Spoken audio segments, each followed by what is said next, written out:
Hi, good evening, everyone. Just want to call the meeting to order for the Oxnard City Council for Tuesday, December 2nd, 2025. Madam Clerk, may we have the roll call and posting of the agenda, please? Councilwoman Basua. Here. Councilmember Perallo. Here. Councilwoman Bettis. Here. Councilwoman Rodriguez. Present. Councilman Starr.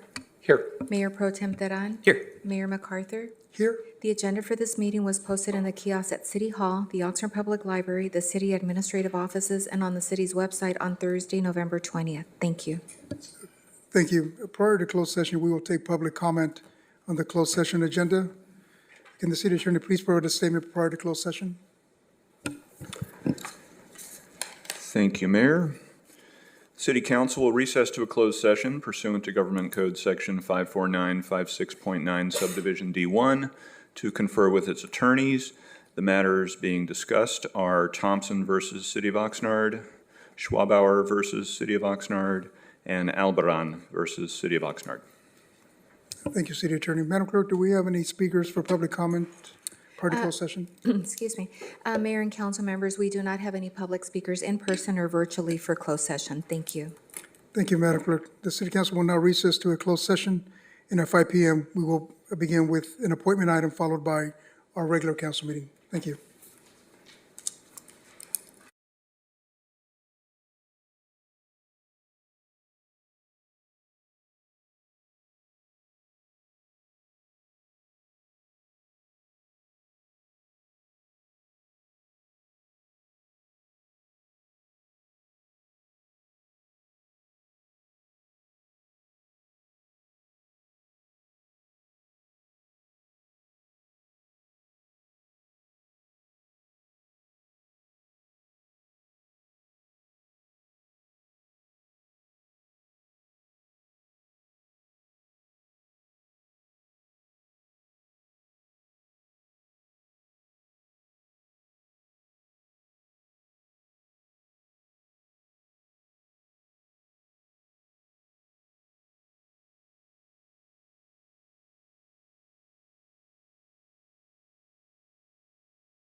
Good evening, everyone. City Council just emerged from closed session.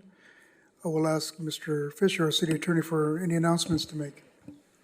Thank you, Mayor. There are no reportable actions out of closed session this evening. Thank you, Mr. Fisher. We will next move to the appointment item.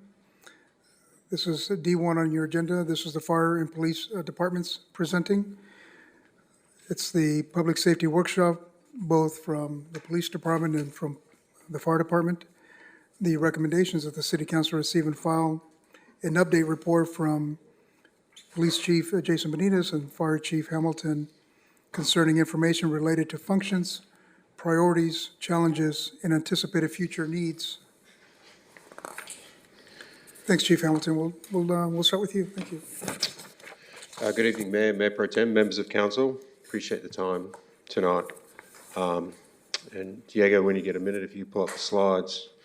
And so before I start, Chief Benitez and myself spoke earlier today. We were hoping that we could maybe save questions till the end. I know we're a little bit behind time, and so I won't go through the entire presentation. I think it was about a 40-minute Measure M video, but I'll touch on the sort of the high points and allow Chief Benitez to go through his slide deck, and then we can answer questions if that's okay.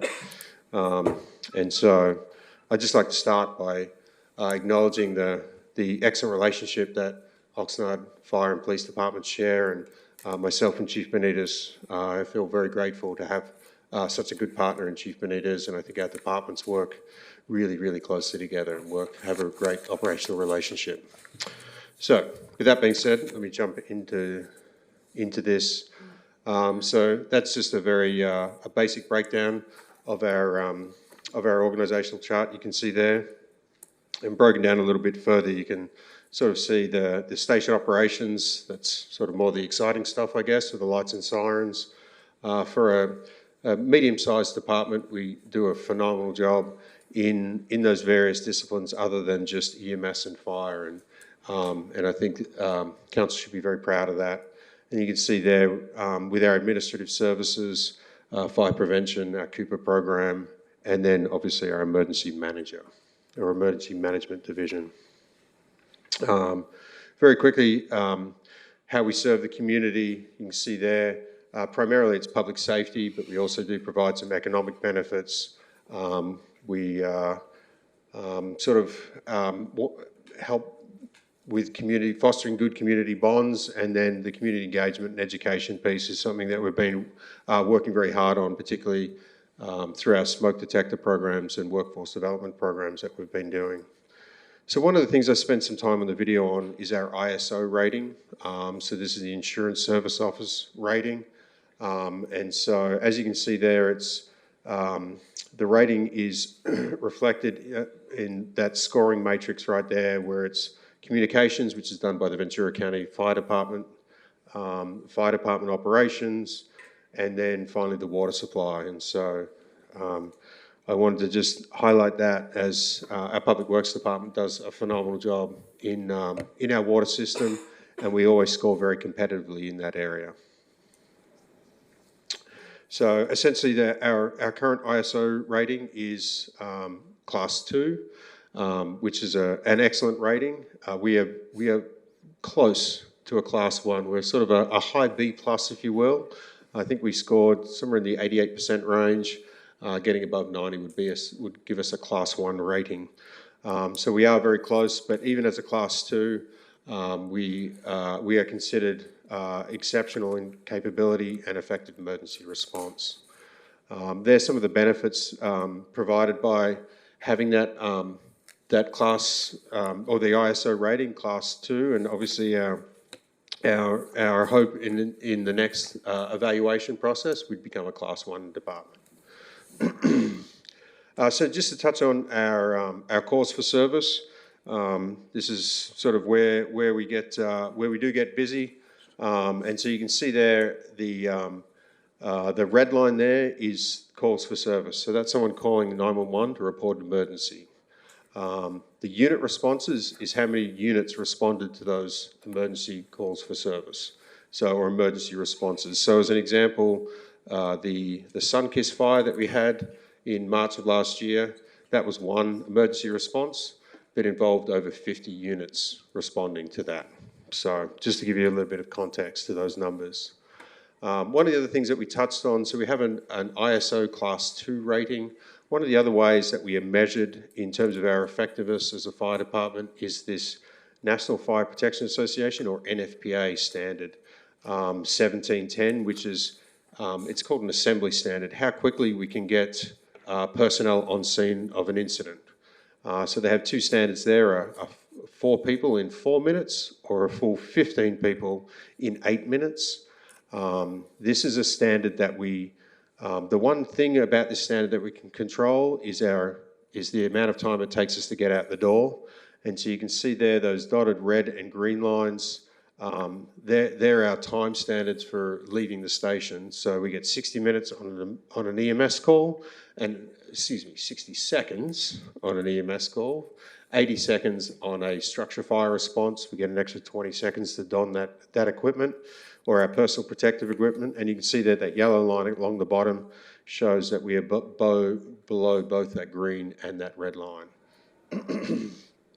And you can see our average travel time. We've been able to maintain that and even bring it down a little bit as we've added a couple of response units, which has been great. Our 1710 compliance, we had issues with the numbers in 2021 with COVID, but ultimately that the NFPA standard says that we should be meeting that standard at 90% of the time. We are not. When it comes to 4 personnel in 4 minutes, we only have a couple of units that have 4 personnel on them. So if we had 4 personnel on all of our engine companies, you'd see that being a very different compliance.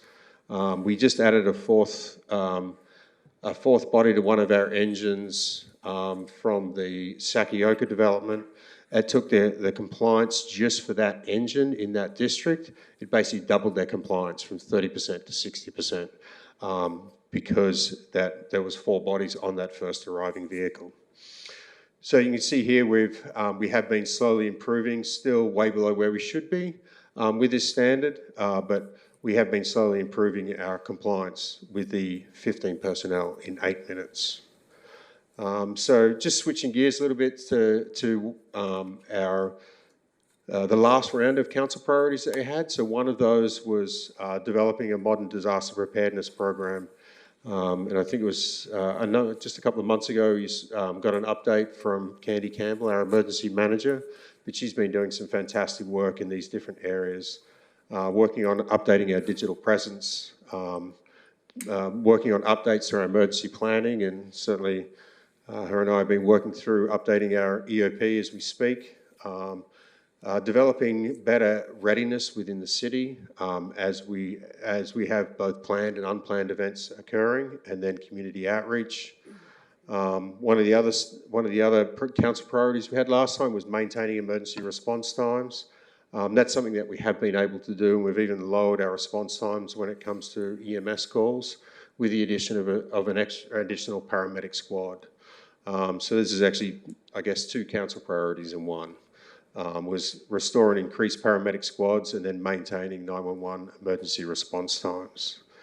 Something I just wanted to highlight very quickly, it wasn't one of our council priorities, but we've worked really hard in taking care of the behavioural health need, the health and safety needs of our personnel. So we recently added 2 emotional support canines. So those handlers, when they're on duty at the stations, the dogs live at the stations with them.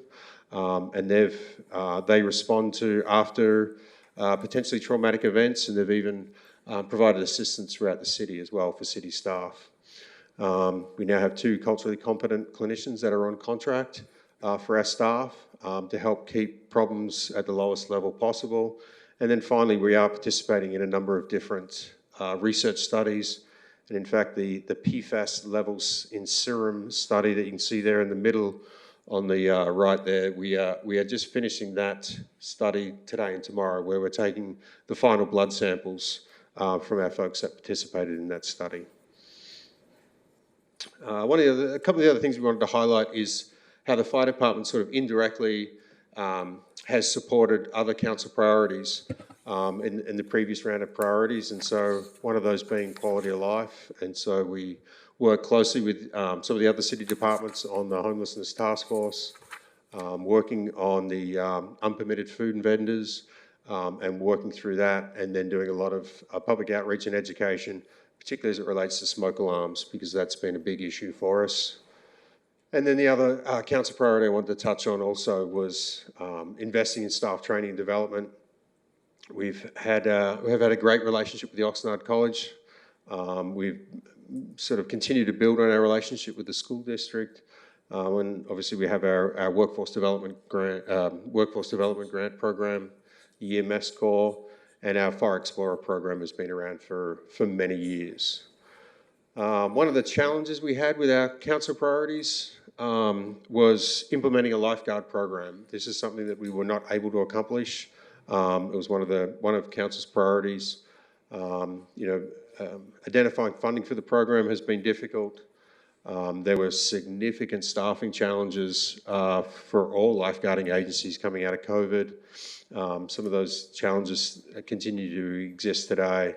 But I just for reference, I wanted to put those costs up there. It'd be about $1.5 million to establish a program and about $800,000 as an ongoing cost, and that would be for a relatively modest program. So looking ahead now to the future and over the next few years, so some of the big challenges we see, we have, as I know exists across the city, we have aging infrastructure, and so we're continuing to work to modernise and update our fire stations. So we have a couple of projects that will hopefully be coming before council early in the new year. And then we almost got caught up in updating our big apparatus, which we sort of got a little bit behind prior to the passage of Measure E. Emergency response, we're going to continue to feel the pressure of trying to maintain response times as our call volume increases. And so that continues to challenge us. And then also how we can best deliver paramedic services to our city. And as I think I mentioned in the video, there will be changes coming at the county level in the way ground ambulance services are delivered. And we're looking forward to those changes. So other issues we can see there, training is particularly in the immediate, in the short to medium term. We've benefited phenomenally from federal grant funding. It seems like those grant funding dollars are quickly disappearing, unfortunately. So that is going to be a challenge for us to be able to meet the needs, making sure that our personnel have the training they need for the risk that Oxnard presents. Things like hazardous materials, urban search and rescue, and those kinds of disciplines. Technology is an ever-present challenge for us, and we really need to start updating some of our systems, and then how we use the data, and better ways of analysing the data so we can make better data-driven decisions. We will continue and need to continue our efforts in emergency management, disaster preparedness for our city. I think as we've all witnessed over the last few years, the environment continues to change at a rapid pace and continues to throw some pretty challenging events at us that we need to be able to meet. And then for prevention, finally, we're in the final stages of recruitment for a new fire marshal. And that fire marshal will lead our prevention bureau. And some of the things we'd like to see is essentially getting cost neutral where we're allowed under state law, but then also building a comprehensive risk reduction program, which we haven't had for a while.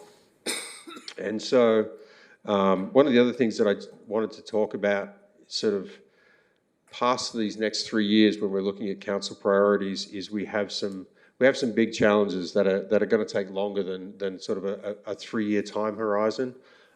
So we're going to continue to need to update. We have 5 of our 8 stations are in dire need of updating and upgrading.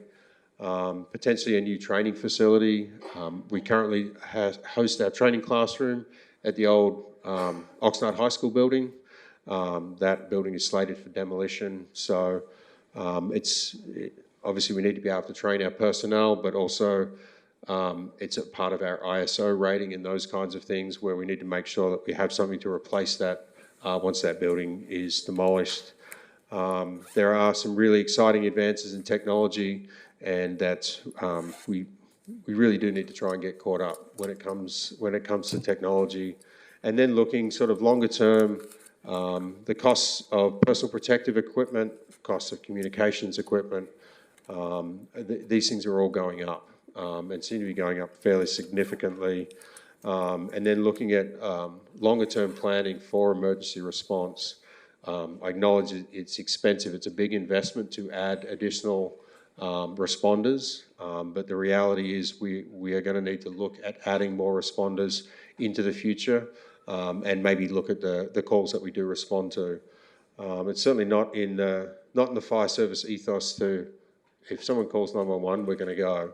There's an old saying about no call being too small, and so it'd be a change if there was calls that we decided we weren't going to respond to. So, but we may yet have to reach that fork in the road, because that's one of the things that I think need to consider. And one of the ways we're going to look at this when we talk about making data-driven decisions is do a standards of cover study. So looking at where our resources are and then how they're spaced out, but also looking at the workload of each of those resources. So the private ambulance industry uses this all the time, a unit hour utilization.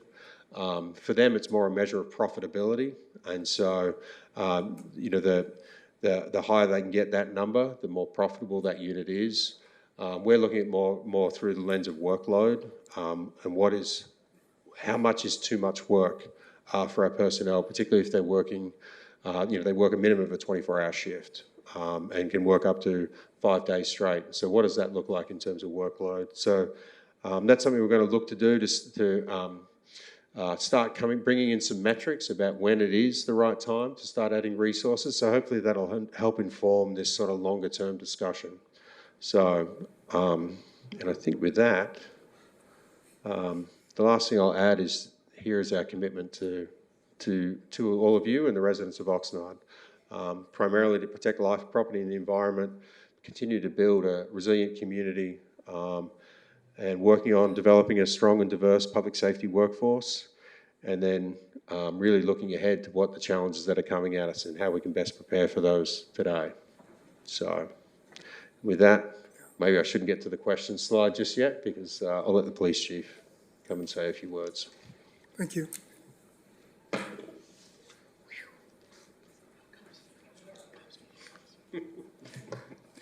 Good evening, Mayor and Council. I'm Jason Benitez, the police chief. And Diego, if you wouldn't mind going to our slide deck.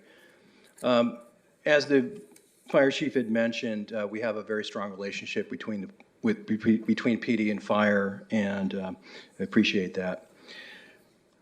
As we mentioned in our video, which the police department's video, we had a 44-minute video, so I'm going to condense what I'm saying considerably. So I won't be diving into the line item portions of this presentation, which are available on the video. I'd rather make myself available for questions for that. But as we had mentioned, the purpose of this video is to actually serve as more of a backdrop for your future priority setting for the City Council. So largely speaking, the Oxnard Police Department, we are a medium-sized police department. So we're, as we've heard that Oxnard is about the 22nd largest city in California, you can figure that we're about proportional to that in terms of our size. There are some police departments that are actually slightly disproportionately large, and some are a small number are disproportionately small. For example, if you go to cities like Pasadena, Anaheim, Santa Monica, they generally have a higher ratio of officers per 1,000. Now that ratio is currently something that has been set by a standard. It's a known standard. It's a long-time standard. The Department of Justice reports on this, and so West Coast cities between populations of 100,000 and 249,999 have an average population of officers per 1,000 at 1.22, and that is where Oxnard is. That is with our authorized complement of 242 officers that we have now. We were at a height of 254 officers between the year 2011 and 2015, but had to scale back during those years. We are about 36% of the general fund, and I think the natural question that comes with that is, where does that compare to other cities? And I looked at about 13 other cities, and we're right about at the average. This is a quick view of our structure. We have 3 bureaus in our department, and I will say that each bureau is overseen by an assistant chief, and I cannot forget to point out that with me here are 2 assistant chiefs as well as 2 of our commanders, and we do have a fire assistant chief as well as some battalion chiefs that are here as well. But this is our organizational structure and how we are broken down. This is something we've said in a number of venues. These are our basic functions. These are the things that you can refer back to as what is it that we do. If you were to boil it down to the simplest 7 or 8 points, and this is it. These are our department priorities that we state. This is kind of a mantra for us. We go to our workforce every year. We talk about each of these 3: community safety, community engagement, as well as organizational excellence. That's more of an internal priority that we have as far as running the organization. But we talk about these every year. We go back to all of our small units and talk about what it is that we do and what our bottom line is and what things we want to prioritize. But these are it. One of the council, the 2 priorities that relate specifically to the police department that were set in this priority group include maintain 911 emergency response times as well as restore the neighborhood policing team. I'll speak a little bit about these as we go further into the presentation. Just pointing out that number 1, our goal is to generally arrive to the highest priority emergencies in 5 minutes or less, as well as talk about our neighborhood policing team, which for literally my entire career has been more or less a flagship effort or program that our department has fielded with our beat coordinators that you may very well be familiar with. Just some general, this is the widgets slide where we just kind of show a number of the things that our officers and staff issue or produce in terms of work product or face in terms of workload demand. I'll talk a little bit about some of these in the presentation as well. So looking at progress, things that we have done well. As we go through this presentation, we're going to talk about some of the things that we've been successful at, some things that we are either challenged with or struggling at, and then we'll talk about moving forward. But responses to emergency calls for service, we have consistently maintained that sub 5-minute goal during this period of time. I went back during a 6-year period to show you that trend. 2022 was especially difficult. We had, as you'll see further into the presentation, we had a large number of vacancies back then that drove this. And a lot of this is based on officer availability. And sometimes that could be the number of officers working. And when you have more vacancies, that becomes a factor. So I'll speak a little bit more to that later. Over the past few years, we've managed some progress in a number of areas, in upping our game in terms of some of the basic functions that we do. Information management, we're currently approaching, I would say we're on maybe the 5 or 10 yard line to moving to a new radio communications infrastructure. We've been in front of the council over the years a number of times talking to you about how challenging that has actually been to a degree where it's unsafe for our officers and staff.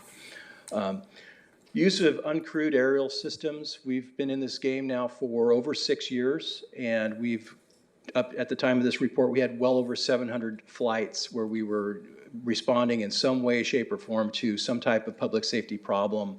And believe it or not, it was not just police calls, but we were even going to fire calls, like the Sunkist plant fire. We actually deployed our drones to that to assist. So that is actually something that we are looking at moving forward.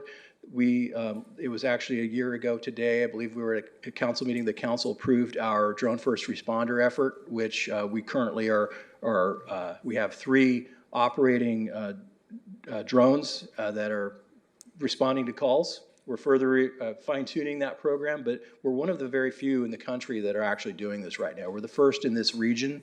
I would say we're probably within about maybe 60 to 70 agencies that are in our country that are doing this. This is a new portion of policing. Less than lethal equipment, we've moved towards improving that inventory. We're now moving to 40 millimeter rounds versus the windsock, the beanbag shotguns. We are looking at, and you'll see this in 2 weeks at a future council item, to upgrading our less than lethal with the Taser 10, which is a dramatically improved product from what our officers are currently carrying. Body-worn cameras are part of that. We've managed a very successful deployment with that, and as such, that is a very big tool that also it changes behaviors, and it also holds accountable on both sides of the camera. Our communication strategies, you may have seen our recently updated website. We may have seen some of the podcasts that we've been putting out, trying to keep our community informed.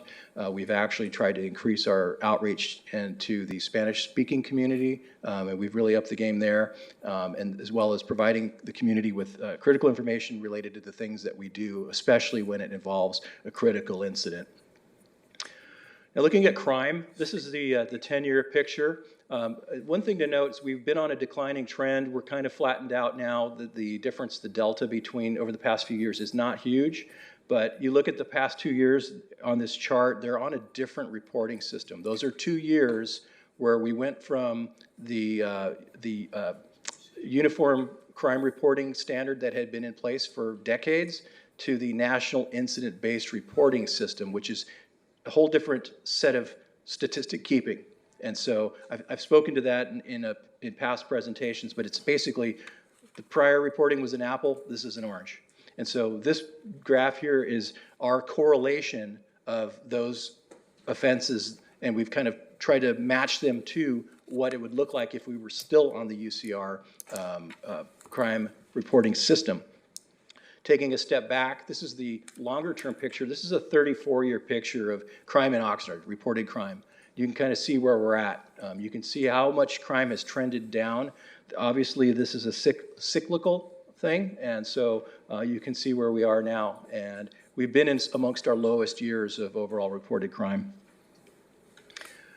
We've seen declines over the past couple years in both homicides and traffic collision fatalities. Both of them have been significant issues in our city. I believe 2024 was one of the lowest years we've had on record for the past several years.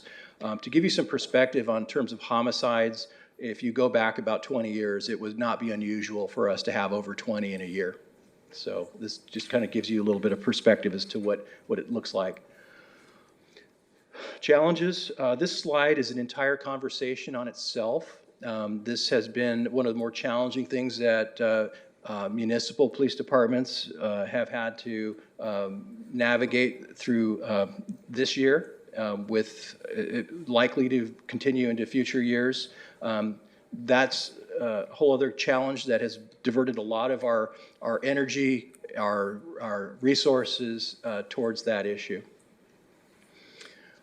Now, service volume. This is just provides the council and the public with an idea of how many calls for service that we encounter during a given year. So it's about 118,000 calls for service per year if you're to look back at this particular snapshot. So these are all calls of priority 1+ being the highest emergency calls down to priority 7, which are considered to be our lowest priority calls. In the previous slide, I talked about 5-minute response times or lower. So we've managed to hold that line, but I wanted to make sure that the council and the public also see the other side, the other priorities of calls, the lower priorities of calls. These are for calls of things like loud music disturbing, a theft that occurred earlier, those types of things, crimes or reports of property crimes with no suspect information, non-injury accidents. So these are the response times that we struggle with. These are the ones that police departments catch the complaints from the residents on. Why did it take an hour to get to the loud music call that I was calling on my block? That type of thing. So this is a challenge for us. Calls involving the unhoused. In previous conversations, we've talked about how this has become a leading call type in our department. So last year, it was almost 10% of our overall call volume was related to calls related to the unhoused. That number that you see there is based upon whenever a call comes in, our dispatchers, if we immediately are told that the unhoused are involved, we will give that particular call a code, like all other call types, to note that that is that type of call. Now, there are some calls where the officers go to, and then they learn as they're on the call that this is related to the unhoused. They will modify that CAD code, and so it gives us a better number of we wanted to know what percentage of those 117,000 calls that we go to are related to the unhoused, and it is a significant number, almost over 11,000 last year. And with that come encampments. These are the 311 numbers for the encampments. As you can see, they have trended upward on 311, and I think part of it is the success of the 311 program has actually become more readily available to people, so they're more likely to report. But these encampments are complicated challenges. And so you look at last year, how much money it took to address 2 large encampments in our city, one out by Fifth and Harbor, one down by near the dead end of Perkins. That cost millions of dollars to abate. And there's not just simply officers responding to these. And I also want to point out that, our first approach in dealing with the unhoused is not enforcement. It is trying to get them out of this situation, recognizing their situation is not a crime, and getting them into services that can help change their lives. So with these encampments, we face multi-jurisdictional issues. For example, if it's in the river bottom or if it's out by the beach, there may be other entities. There's private property. There may be railroad property. There may be other things that require coastal commission action for us to actually take an abatement. So it's not just a very easy thing where we can just show up and take the encampment down. It also does take considerable resources from our Public Works Department. I believe Public Works Director is here also, but we do have there's a lot of material and a lot of things that go with that. Injury traffic collisions, I went back to 2015. This is the 10-year picture. Looking back further into this number, this is fairly consistent over probably even 10 to 15 years before that, about 1,000 per year, injury collisions. And as such, as of 2022, the Office of Transportation Safety has ranked Oxnard as being number 3 out of 61 cities in California of comparable size in terms of injury traffic collisions. So this is where you don't want to be number 1. But historically, we are looking at being number 1, number 3, number 4. We're generally in the top 5 or 6 cities in that category. Now, granted, there are, I believe, close to 400 cities in California, but the ones we're looking at here, we're number 3 in our category. So this is an issue. This is something that we spend a lot of time on. These injury accidents also need to be investigated as well. So, which takes us to DUIs. And in the same ranking category, Oxnard was also number 3 out of 61 cities in terms of DUI-related collisions. So that's not good. But these are the numbers that you see over the past several years. Generally, 2020, in a lot of respects, was kind of an outlier. We did see a decline over these past years, but they've been fairly consistent. Each year, we're in the ballpark of these numbers, and this is, again, is a serious public safety challenge. We do our best. We come to the council with grant requests from the California Office of Transportation Safety to fund checkpoints, to fund DUI enforcement, or specialized traffic enforcement designed to address this issue. But it is a very challenging matter. In past years, we've spoken to all the number of guns. You've seen videos of me presenting officers encountering people who are armed. This is just a very quick snapshot of the number of firearms arrests and the number of firearms that are seized. The numbers are actually different because we may find a gun, a suspect may throw a gun, and we may not actually tie the gun to a person. So there may not be a charge associated with it. Or a person could be arrested and they could have multiple weapons. So, but as you see, this number is something I can tell you that 32 years ago when I first started this job, this was not anything to the extent that it is now. It is a virtually everyday or near everyday instance where our officers are contacting somebody that has a firearm.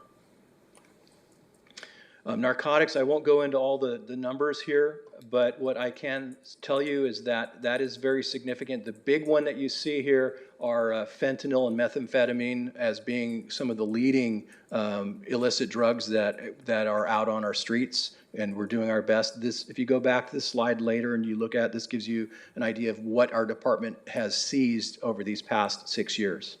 And so one thing in mind, like a number of fentanyl, for example, 15,782 grams of fentanyl. I think you've heard from some other experts about how a very tiny amount can be fatal. This is a lot. This is a lot to deal with.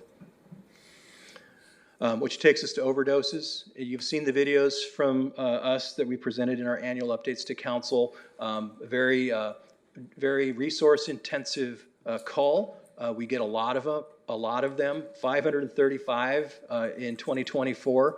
Now bear in mind, this is police rolling out, this is the fire department, this is EMS rolling out on these types of calls. You can see the fatality rate here.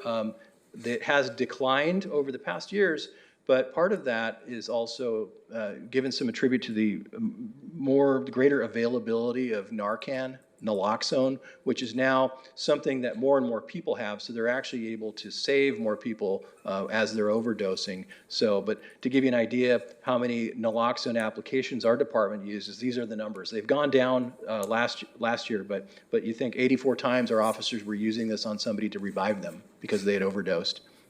But you look at the deaths here, very, very significant. So 53 out of 61 deaths, overdose deaths in our city were attributed to opioids.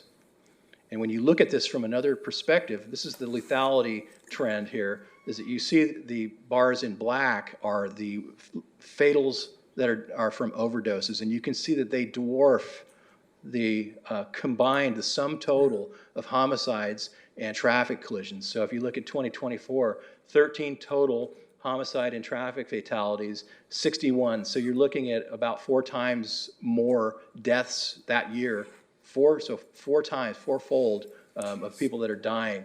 And as I've said to the council and the public before, no group, no socioeconomic group is actually safe or exempt in this. And the people that are passing away, they are somebody's family members, they're somebody's parent, somebody's child, somebody's brother or sister. Now, staffing, I alluded to that earlier. This number here shows our patrol staffing numbers. Every 6 months, our officers pick shifts, and they pick, that is our primary first responder element in our department.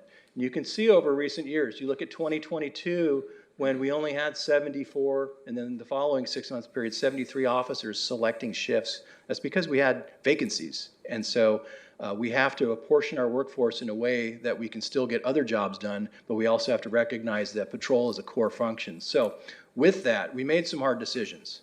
And this goes back to the priority of talking about restoring neighborhood policing.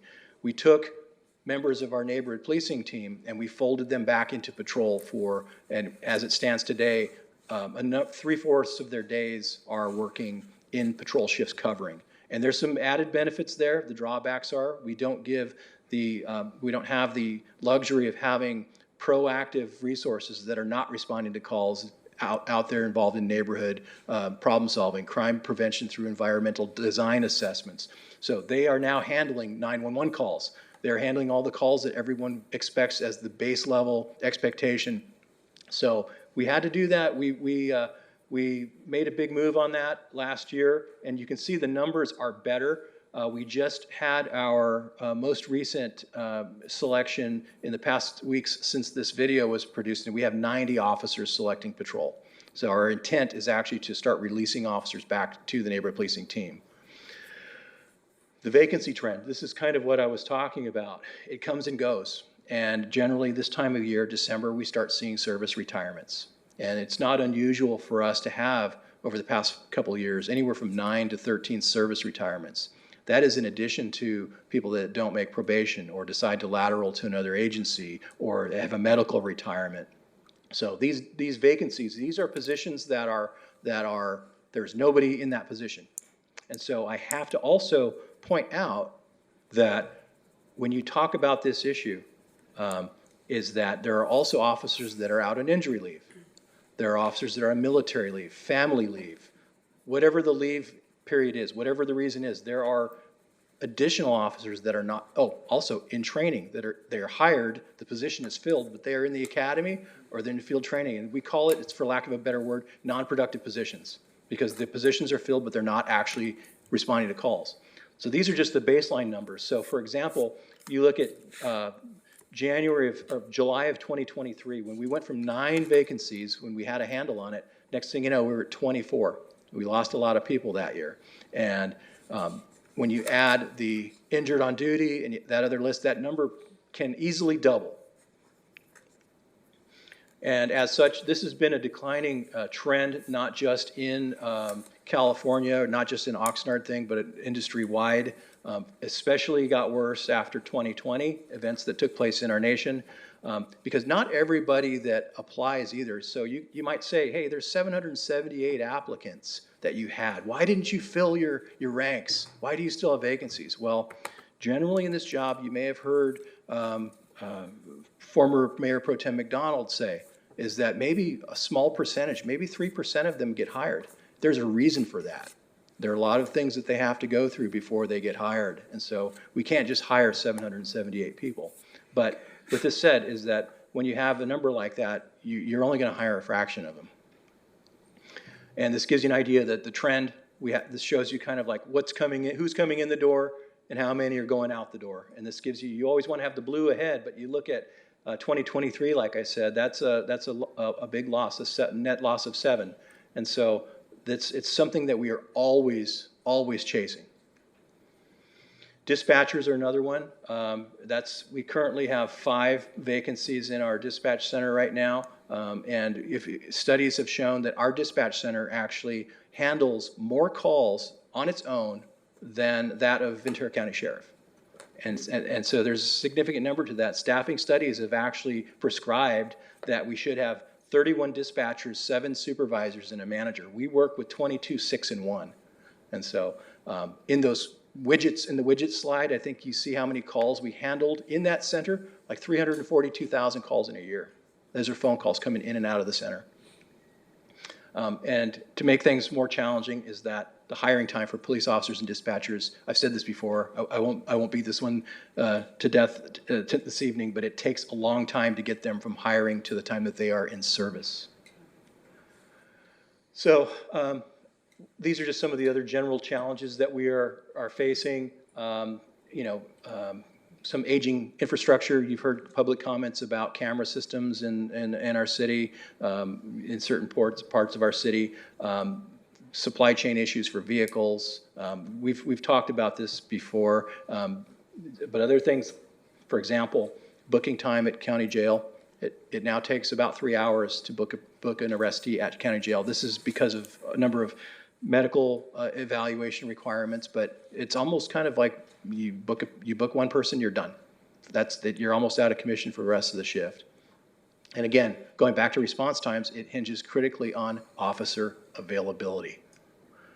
So moving forward, employee wellness, these are some things that we really want to focus on and continue to up the game. We've talked a little bit about the annual check-ins that our officers do. We've talked more about our peer support team, which is a very valuable resource because we want to keep our officers in the game. Facility improvements, having vehicle fleet, that's always something that we have struggled with. There have been years where we've deferred purchases or deferred vehicle acquisitions for patrol vehicles. And when you do that, you start to get behind. And I think about 10 years ago, we were talking about, police vehicles that were breaking down daily, being towed out of our lot. Some were catching on fire. This is just one of those things that we have to always keep up on. Staffing levels, as you can see here, this one does not actually prescribe more officers. And nowhere in this presentation are we asking for more officers. We're saying we need to fill the vacancies that we have first. And when we get to that point, we can consider that. We're not there yet. In the meantime, where we think we get the most support is through our professional staff, through our traffic service assistants, our community service officers, through that staff that actually help work things that make it easier for the officers to do their jobs. For example, some professional staff positions that can actually take reports rather than an officer having to take the report. So the officers stay available, therefore better response times, greater ability to engage in neighborhood problem solving. This one, without going into every single one, I think this is a very important slide. We can't continue to do things in this industry the way that we have always done. If you go back 30 years, for example, we didn't have cell phones, we didn't have computers, we didn't have all this technology, we didn't have drones.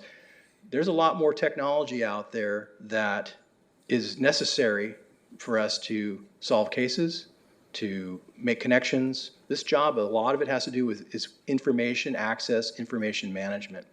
These are just some things that we think that are very valuable to us moving forward, because an agency that can't manage its information in solving crime and getting information that we can get to officers in the field, if we're able to do that better, we're able to resolve cases a lot faster and sometimes right there at the time of the call. But these are the things that we see as a challenge, and as Chief Hamilton mentioned in his presentation, technology has a cost to it, but it is also a very, very effective efficiency enhancer for us. It's a force multiplier. So those are all the questions. I wanted to throw all those out there and just consider those in your future priority setting. Thank you. Thank you, Chief. And thanks, Chief Hamilton, for both of your very comprehensive presentations. I appreciate it. Do any council members have any questions at this time for either Chief Hamilton or Chief Benitez? Yeah, I have go ahead, questions. Council. I'm sorry, go ahead, Council One. Oh, go ahead. Mayor Pro Tem, go ahead. I was just going to say that I see we have some speakers. We do. I'm willing to take the speakers just in the interest of time as well. Okay, we'll do that. Mr. Ray Blatel, and Ray, you'll be followed by Sylvia Robles, and then Alicia Purcell. Mayor Pro Tem, council members, Ms. Robles has ceded her time to me. Is that okay? Yeah, that's fine. And we also got your written Thank you. comment. Thank you. Thank you. Very good presentations. Thank you, Police Chief and Fire Chief. Thank you very much. Very good, informative. Relative to the Police Department presentation, on slide number 8, the presentation indicates there were slightly over 35,000 California Vehicle Code violations in 2024, consisting of parking and traffic violations. I recently submitted a public records request, number 25-516, for all civic violations issued within the entire Oxnard city limits for 2025. The city's initial response included the time frame from January 1 to 31 October 2025. There's more promised in December 4th. Adding all of the citations issued from the city that I got so far, parking and traffic violations included, the total came to 4,750. Using the monthly average of citations issued thus far and extrapolating to the year's end, that comes to almost 5,000 citations. Now, that's a big drop from 35,000. So why is this? I can think of a couple of things. The one is the motorists within Oxnard city limit have dramatically turned over a new leaf and have started driving more carefully and parking more legally. And from what I've observed, that's highly improbable. Or the OPD has become increasingly lax in their enforcement. This is certainly possible, but from 35,000 to 5,000, that's a big drop, and I think that's improbable also. And you can draw your own conclusions, but maybe I'll do a PRA for all the citations in 2024. Furthermore, OPD has claimed in writing that just under 2,200 CVC 2,500 in parentheses N citations, which covers the new daylighting parking law, have been issued in 2025. In addition, a police corporal, also in writing, has claimed he personally has written CVC 2,500N citations himself.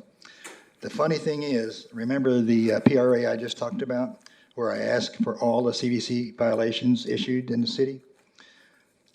The response that I got from city was provided in the XLSX format, which includes a search function. When I search for 22,500 parentheses N citations, the tool finds 0, nil, nada. That's strange. So is the data valid? It's not my data. I'm just reporting what the tool tells me. On the staffing slide, the slide indicates 242 sworn officers and an estimated 198,733 population as of 1 January of this year. If one considers that 26% of this population is over 65 years of age and under 12 years of age, and then recompute the ratio of officers to the population most likely to use or need the police force, the new ratio is 1.65 officers per 1,000 population, vice 1.22. I submit this may be a more meaningful or a useful ratio. Slide 19, from 2015 to 2018, there was a steady climb in injury collisions. 2024 had the second highest in the past decade. Speeding is certainly a contributor and prevalent on Gonzales Road. I've complained to OBT before on this. And as the chief said, if only 3% of the 778 applicants in 2024 make it to the police force, that would fill the 22 vacancies. I did the math. Relative to the fire department, here's something that I observed just last month. An ambulance with an emergency lights and sirens activated turned from Gonzales onto Entrada and stopped at a house at the first block. Then a short time later, a fire truck ladder came, also with emergency lights and signs activated after ambulance has already arrived. I was wondering, is there such a thing as the ambulance saying, we got this and you don't need to respond? I just wondering if that OFD response was necessary. There was no fire. Do they get credit for this instance? In another incident several months ago, there was an accident at the Oxnard Boulevard intersection to Wagon Wheel, that new complex over there. As I drove up, the tow trucks were loading up the damaged vehicles, and the multiple police vehicles were there still. Then comes a fire truck. Why? The game is already over. No sense showing up in uniform. I'm just wondering if they got a credit for a response there also. It would seem that the major takeaway from the presentations both is a continuing plea for more resources. You want to rebuild the fire stations? What's wrong with the current you currently have? You don't need a facility designed by Frank Lloyd Wright to do your job. In my opinion, if you have all the necessary and best equipment and technology, personnel and training, you should be able to provide adequate services from a barn. The bottom line, for both fire and police, there's only so much blood that you can squeeze from the taxpayer. So it would be prudent to use the existing resources, funding, buildings, etc., wisely and as efficiently as possible. There's only so much to go around. Thank you. Thanks, Mr. Blatel. And Chief, maybe, I don't know, Chief Benitez or Hamilton, after the speakers, if you want to address any other questions. And Alicia Purcell?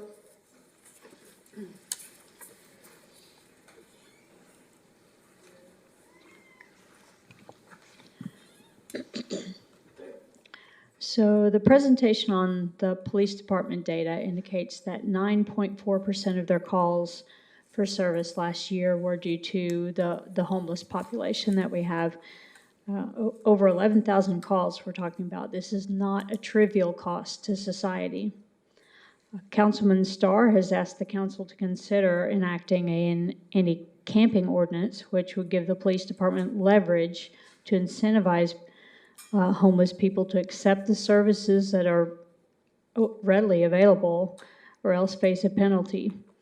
Doing so would reduce many negative impacts. Let's think about some of the impacts that they have, both financial and quality of life issues. The city would never tolerate a business that dumps sewage into the streets. Yet the homeless leave their feces in public places for it to eventually wash into the ocean untreated. They leave behind drug needles, which endanger other people. Businesses have to clean this filth away before they can open their business for the day. Mounds of trash left for others to deal with. They start a lot of fires, a huge cost, including the one in the riverbed, which burned near a bridge. If you remember, wasn't that long ago in Los Angeles that they had to close an interstate for a little while because of a fire under an overpass that did structural damage. How many other buildings have had fires started by the homeless? Even if they don't start a fire, damaging someone else's property by breaking into the building is not acceptable either. And that happens all the time. Businesses have to put up fencing to reduce overnight damage. We have a lot of thefts from people stealing for their drug habits. The millions we spend cleaning out encampments. During the last rain we got, the city parking garage became a homeless camp. People just trying to live their lives out in society get accosted by them in public places. This is not a complete list, of course.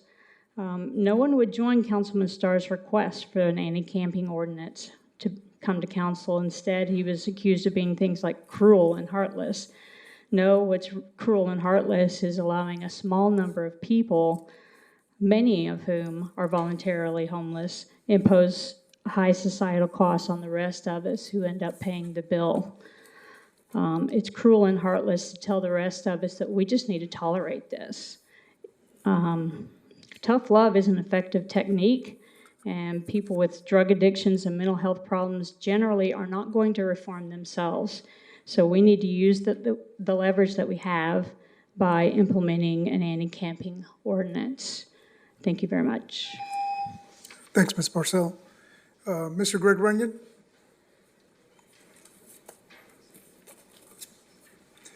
Thanks, Pastor. Go ahead. Hey, how is everybody? I have a little different take on this, and so I hope it comes out okay. Public safety is always going to be the biggest part of a budget, and how that money is implemented is part of why we elected you. I can tell you that these things are expensive, but they are very inexpensive if you need them. I've had to have paramedics show up to my house twice in the middle of the night. Once was for me, and once was for my father-in-law. And that was, both of us probably would have passed away without that. So I don't know how much, we value that for every resident, but I think it's important. And I think it's important that we do look at things from a perspective of, are we spending our money wisely? But if you start cherry picking things, it has a very negative and kind of a very ugly thing that happens. And I'm not speaking well right now. Homelessness, drug addiction. You hear so often now that they want police officers to be social workers. And then when they're social workers, you want them to get tough.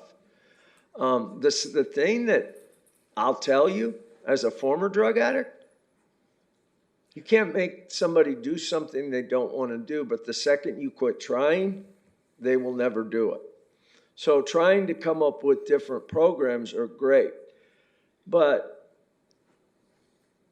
I'll tell you what the police department wants without even asking. They want people to come alongside and to work with them, to help them, to make their job easier. You know this, Mayor MacArthur, community policing is all about the community stepping up and us doing what we can.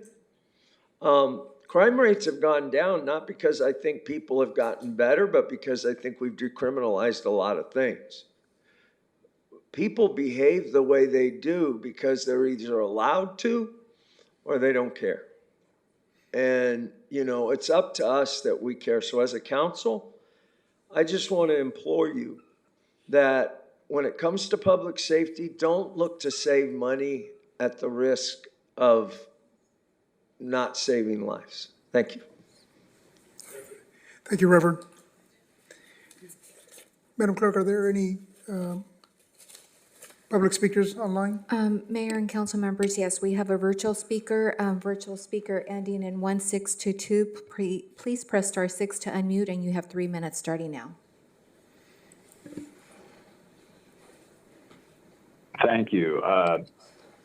I appreciate, and I know we all do, and many of us are praying for our police and fire, Chief Benitez and Chief Hamilton, and thankfully, some of these numbers have gone down. Like the murders, I know for most of the last several years, they had been like one a month, and any little bit helps. One life is precious, so that has gone down is good. And I think generally speaking, although, some of us have problems with different votes that the council has made, I think we've appropriately, unlike the defund the police movement, funded the police and fire rightfully. And you got to watch every dollar. There might be ways still to save that would not hurt the purpose of the police and fire. But they're there really, as ancient wisdom states, they're to prevent crime, but also punish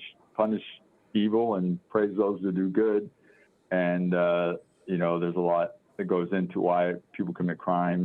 Fatherlessness has always been for years a big reason for that, as I believe people like the late great James Q. Wilson wrote about. And I know we've gotten that James Q. Wilson award before, the police has. But I think with the drugs, the ODs being more than the other categories, the driving deaths and the murders, I think one way is a spiritual revival would help against that. But also, what the governments are doing. I know there's some controversy what the feds are doing right now, but, they've tried to do tariffs. I'm not a tariff guy, but they've done tariffs against China, specifically on their developing fentanyl that goes through Mexico. We stopped, a lot of the passing illegally at the border in the last few years, this government has. And also, there is the actions down in Venezuela and all that, and hopefully they'll have wisdom. We pray for wisdom for them on that. But you need to stop it on that end too. That is killing a lot of our people with the fentanyl. I'm sure meth goes through that access through Mexico as well. So, hopefully that will continue, and also the council with wisdom will, keep giving enough funds for police and fire needs to help keep the city safe, because we have not had what the big cities have had, a lot of trouble over the years with a rise in crime. So thank you. Thank you for calling in and for your comments. Madam Clerk, we'll go to the next virtual caller. Mayor and council members, that actually concludes our speakers in person and virtually for this appointment item. Thank you. Thank you. Chief Benitez or Chief Hamler, do you want to address any of the questions that were raised here? Thank you. Certainly, Mayor and Council. I do want to actually give Pastor Runyon some acknowledgement on what he said about, learning to work with us versus trying to tear us down. And that makes for a more healthy public safety environment for everybody. Homelessness is a big deal, and we have heard talk about the homeless camping ordinance that one speaker had mentioned. And, I can understand the thinking behind that, but that's something that in our experience has taken us back to years past where, taking a strictly more punitive approach towards this has two problems. Number one, it has a very strong tendency to move the problem from one location to the other. And then it becomes a cycle of rinse, lather, rinse, repeat, where we're just simply dealing with the problem at another location. And to think that they would be incarcerated is not likely. Jail space is very limited. Many times these persons would just be cited, or they would be detained briefly and then released right back into our community. So it's a complicated issue. It's not a one size fits all. There is some enforcement that is necessary for this. We have to be very judicious about it, usually applying time, manner, and location restrictions to things versus a general, you can't camp here. But at the same time, I do understand the issues that the public experiences when they experience the things that were described by the speaker. So, a complicated problem. I did receive a copy this afternoon of a written statement that was read.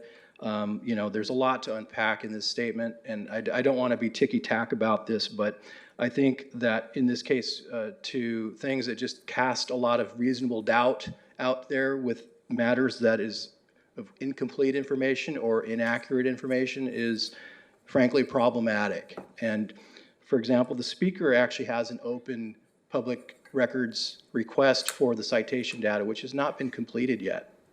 He was told very clearly that you do not have the complete amount of data, but the shot was fired with this. The standard of saying that, changing our standard just by excluding persons under 12 or people over 65 years old, that to change the ratio, it's hard to think that we would discount children who are victims of crimes of abuse, that are involved in whatever unfortunate circumstances take place. I hate to even think that we're discounting that people over 65 don't need the police. They need the police. We need to count them. They are victims of abuse, crimes, frauds. They're in traffic accidents just like everybody else. So I can't say I jibe with the methodology that was being presented there. Okay. Injury collisions, we do have, I am in agreement with that. It is an issue in our city, like I've said in my presentation. Yeah. Us asking for more money and more officers, and I think in my presentation I said we weren't asking for any more officers in this presentation. So maybe just watch the presentation again. You might see that.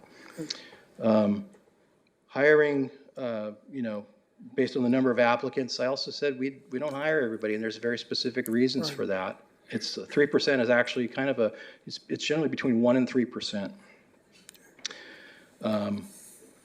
We're, like I mentioned in the presentation as well, when you look at our general fund proportion of what our police budget is to our general fund, I use the general fund as the core because the other funds include grant funds and things that the department has sought to provide some relief to the general fund. For example, state supplemental law enforcement funding or asset forfeiture funding. That stuff provides relief to the general fund, so the PD's general fund proportion is not as great. I mentioned we were just at about 36%, and when you look at cities in California that are comparable to this, you'll see that is about the average. This isn't an extraordinary number, but that narrative continues to be pushed out. So those are really, I can say that the comment in the writing about the citations that we have written over, I believe, 26,000 parking citations this year, and that material is still due to the speaker. Initially, that will be provided, but it's not what you heard. So, Okay. Thank you. Appreciate it, Chief. You taking on each of these questions that were raised by the speaker. Thank you, Chief Hamilton. Mayor, thank you. I think to Chief Benitez's point, there is a bit to unpack in all of that, but a couple of comments that I will make is that, I made mention that call volume is outstripping population growth. And maybe I should have provided a little bit more context to that. So in 1995, we ran 8,300, just over 8,300 calls. We had a population of about 150,000. So now in 2024, we ran 22,000 calls, 2.5 times that amount, and our population's only gone up by about 30%. So call volume is outstripping population growth. That's going to be an issue we're going to have to deal with. I can't speak to the individual cases that the speaker mentioned about arriving on calls. I can tell you that our response units, they're not looking for work. They're not going out, ooh, we can add another statistic here. If someone calls 911, we respond to the call. It's as simple as that. If it's a medical call, there'll be, at a minimum, there'll be an engine and an ambulance that will respond. All of our personnel sworn to protect the members of this community. That's what we're going to do when we respond to incidents. On lower level incidents, we may say to the ambulance, you can cancel your response. This person clearly isn't going to need to be transported to the hospital. And occasionally the ambulance will do that same thing for us where it's a low enough level call, however, they'll take care of the rest of the call. So whether the fire engine was coming back to a traffic collision response, there may have been somebody who originally said they didn't want assistance and now decided that they actually do have some neck pain. That's happened to me more times than I can remember in my career. So there's a myriad of reasons why that may have occurred. It's still a single emergency response in those. As for stations, the speaker might have been dating himself a little bit. Unfortunately, we can't hire Frank Lloyd Wright I think he passed away in the 50s. But one of the things I will tell you is that we hired architectural firms that specialise in fire station design. And when we did the interviews for that, the firm that we hired in particular because they gave the most educated response around our response time out the door, right? How we can design the station so we can most efficiently get to the rigs to respond on the call. And so the firm that we hired, one, they were the most experienced. They've designed over 90 fire stations in California, but also they had the most educated answer to that question. And that's important to me because, again, that's the one thing that we can control around response times.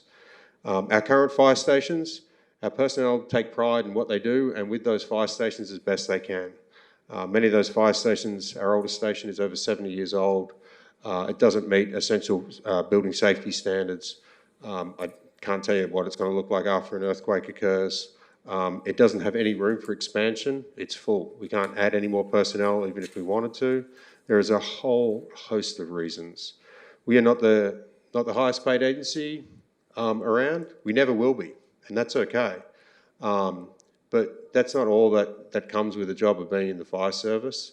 And so there's something to be said for the camaraderie and the esprit de corps that exists. That's something that we focus on to maintain our personnel.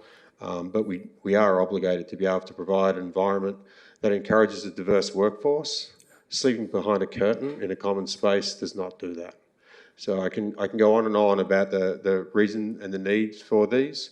Ultimately, these are council decisions and council priorities, and we'll be directed by what the council decides and what's important. So, thank you. Appreciate it, Chief. Thank you.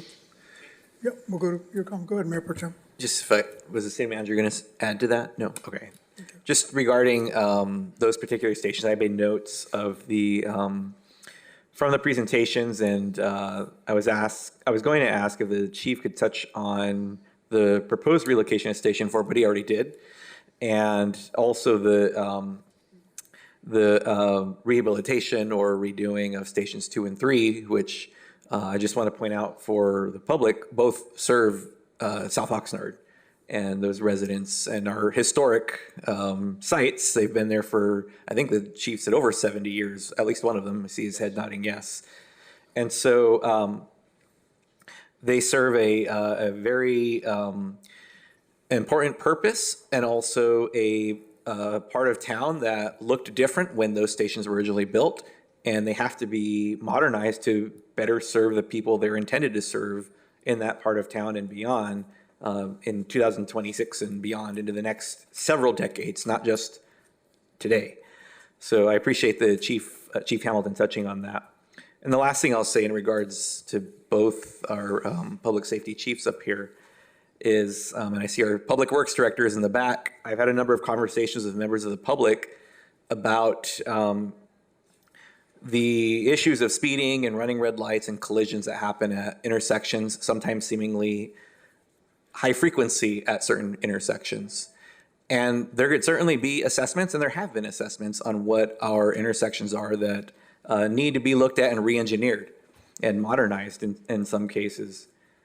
But what I pose to the public is we could have the most beautifully engineered intersections ever, yet if there are still people who choose to run red lights and choose to go over the speed limit or choose to do things that we all have agreed when we signed the form to get a driver's license, when they don't do what we're trusting other drivers to do, doesn't matter how well engineered the intersection is or how great our response times are, that's where those collisions and those injuries and those deaths are going to happen. And the city manager reminded me people who choose to drive under the influence as well. And so I just want to throw that out there that we can't have a police officer at every corner. We can't have firefighters ready to go for every collision that happens. And we can't engineer our ways out of people choosing not to follow the rules. Where there are things we can address with those issues, we will. But we need to also remember that we all have a stake in this as well as drivers on the road. So anyways, those are my comments. Thank you, Mayor, and thank you, Chief Hamilton and Chief Benitez. Thank you, Councilwoman. I'll keep my comments brief. I just really wanted to thank both public safety, our police department, our fire department for the presentation. Chief Hamilton, really wanted to thank you and your staff, Lupe and others, Candy, who have been at pretty much every neighborhood council meeting in District 6 on the south end. I know we held a meeting there around just disaster preparedness. We did a smoke alarm installation program, knowing that South Oxnard has one of the highest home rate fires. And so really getting that information out to the community about what plans they have in place for any kind of disaster, I think is really important. I'm a big believer in prevention and community outreach, and really just inspired by the work and excited to expand not just the smoke detector installation program, but looking at also offering a light installation program in the south end to kind of help bring more lighting to the area with a lot of the concerns that we hear from community. So really wanted to applaud your team for just the outreach and just level of commitment to the community out in the south end. Thank you, Councilwoman. Any other comments? Yes. I'd like to thank the public speakers. I'd like to thank the chief and both chiefs and the fact that this is a presentation, a large presentation. Health, safety, and welfare are the highest things you can go for as an elected official, in my opinion. Health, safety, and welfare. None of that is cheap, but a lot of that has to do with your own attitude and your own circumstances and what you're willing to put up with and what you're willing not to put up with. When people disparage public safety, if you read the newspapers, there are opportunities to disparage some in public safety. But in this community, I don't feel that there's that opportunity, and mostly because the people that are leading these departments are holding their staff accountable. And that makes a big difference. The fact about running red lights, it never fails. When I come to this council meeting, I make sure that when I'm on 8th Street and I'm crossing by Gonzales, I'm not going to jump out when it says green. Somebody's going to run the red light. It happened tonight. I don't expect a cop to get him. I don't have time to take a photograph, but I always think maybe the guy's going to hit a tree and it'll serve him right. That's a bad attitude. But unfortunately, he could hit a pedestrian or another car and kill an innocent person. The issues about taking control of yourself is a big deal. If people are going to blast public safety, they need to have accurate information. And I'll be the first one. If you've got accurate information, I'll follow you, back you up, and we'll get to the bottom of it. But if you're going to come up and state falsehoods, I'll be the first one to call you a liar. As far as needing the services, I had to call 911. I had a wife that went down. Fire showed up, ambulance showed up, outcome was not good. They were there. I don't ever want to have to see that again. But these guys chose the profession they're in to do that. Public safety is the same thing. When you see a car with lights and sirens going, you have no idea what he's going to see when he stops his car, and you have no idea what he's coming from before he went to that call. I feel very fortunate to be a representative for this city and having the public safety people that we do here, and feel very fortunate that the residents have supported tax initiatives to help fund this. Because again, people complain about costs. I don't want to waste money. If I waste my own money, that's my choice. Wasting public money is something I can't do. If people can show that there's waste, abuse, fraud, corruption, bring it on. If you can't, make sure that you're willing to accept the consequences when you're proved to be stating falsehoods. Thank you for the service the public safety does here. Thank you. Any other comments? Councilmember Starr? Yeah, if I could start with Chief Hamilton. I guess a question and then maybe a comment. So in the pre-recorded presentation, you mentioned that mutual aid response has increased significantly in the last few years. And I just wanted to kind of get your sense. Do you think this is a permanent change, or would you expect a reversion back to the mean? Just kind of want your perspective on that. I'm trying to think back to to the recording. So mutual aid responses where we are going out and assisting sort of other areas of the state and things like that. From where I sit today, I believe that is not going to change for the foreseeable future and likely increase. The reason I say that is it's very difficult to sort of maintain a standing army, if you will. Although CAL FIRE is quite the beast. I think they have 12 or 13,000 employees, but they rely very heavily on local government to augment the responses to those large-scale incidents. I don't see that changing anytime soon. But then different things this year, certainly the beginning of this year, we saw incredibly tragic events, but for our traditional wildland season, which would be around now, it's been very, very quiet. So some of this will be driven by the weather, and I dare say we're going to see more extreme weather events that will necessitate the more need for personnel. So. Okay. And also in your pre-recorded presentation, I think you were a little hard on yourself actually when it came to the NFPA standards, where we want 4 firefighters in 4 minutes and 15 firefighters in 8 minutes. I know we're not real close to meeting it, but at least from what I can research, just to kind of give perspective, almost no one meets that standard. I mean, you look at any big city, and I don't know of any big cities that meet this 90% threshold. So I just wanted to say that I think you're performing at a level that I would expect, and I think that you're providing a lot of value to the community, even with a percentage that you're not happy with. Sure, aspire for much more, but what you're doing is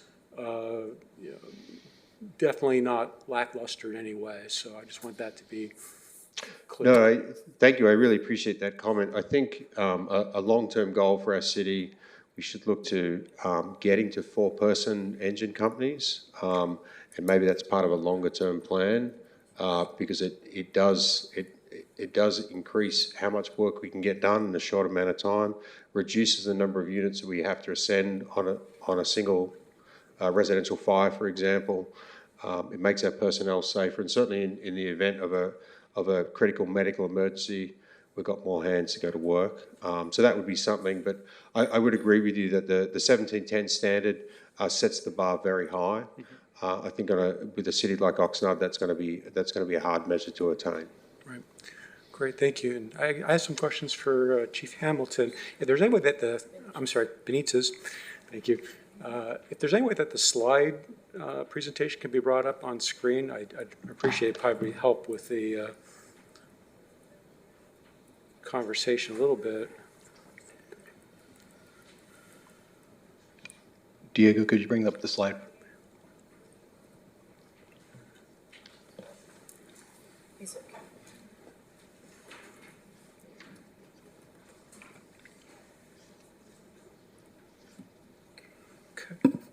So mostly positive comments. I've got just one small criticism on slide 9, and if that can be brought, which shows. Is that the response Right, time yeah, slide? yeah. My only criticism of it, I mean, the numbers are correct. My only criticism of it is that we're truncating the bottoms of the bars. It looks like it's starting at 3 minutes. And it kind of gives a distorted impression as far as the severity of the change. The numbers are right. I guess my only request in this respect is I want to make sure that we come across credibly to the public. I don't want them to think we're using any sort of sleight of hand or giving a distorted view of what's going on. So my hope is that in future presentations that we start the bar charts at the 0%, just so that the public doesn't think that we're trying to do something that's less than straightforward. It starts at 0. Yeah, I guess when I'm looking at the 4-minute 54 versus the 3-minute 46, you can see that it looks like it's more than double the size. And I think it's because whoever put together this particular slide probably truncated it starting at 3% as the 0 line, if you will, rather than 0 at the 0 line. Do you see what I'm saying? Based on Excel time minute calculations, and that's how it produced it. Okay, there's, Duly noted. anyway. As far as the response times for these emergency plus calls, I guess that they're code 3, lights and siren, life-threatening calls that require immediate response. Do we have a count of the number of such calls per year we have that are at that level, and what the percentage of that would be of, let's say, the total number of calls? Typically about, I would say between 265 to 300. I'm giving you a ballpark. Okay. So So 265 to 300 such calls a year, you Correct. said? Okay. I can tell you, yeah, it was about 265, I believe, last year. I'm not, please bear in mind, I'm going off the top of my head of a statistic. Right. I mean, that kind of makes sense. I was imagining at least one a day. Yes, that's safe to say it's about that, Okay. sometimes more. Okay. And I want a little more clarity on, if we go to slide 11. So I think you gave me some information that I didn't have before. So I was under the impression, and maybe I got the wrong impression, that the new standard that we're using, the National Incidents-Based Reporting Standard, that was required of like all agencies starting in 2021. And I'm wondering if maybe we were doing it both ways in 2021, 2022 internally. Is that what's going on here, or am I just completely wrong about the start date for when agencies around the country were required to start using the new I won't system? say it that way, but I would say that agencies were implementing it based on their abilities, typically on their existing records management systems. We were able to get it started, I believe it was November of 2022 when we first started reporting on the new system. So we figured we would start with 2023 as the first full year under the new system. Okay, that makes sense. And as far as comparing the UCR summary report system with this new standard, this National Incident-Based Reporting, so my understanding, and just for my education and for the public's, my understanding is that the old system, it makes use of a hierarchy rule which ranks crimes in the order of which it's most severe and classifies a crime only according to the most severe offense. So you can have several offenses, but you're only looking at the very most severe one, and that's how they were counting that. But that the new method, as I understand it, will actually try to tabulate all those crimes that are happening at one time, not just the most severe. Is that kind of right, or? That's correct. Okay.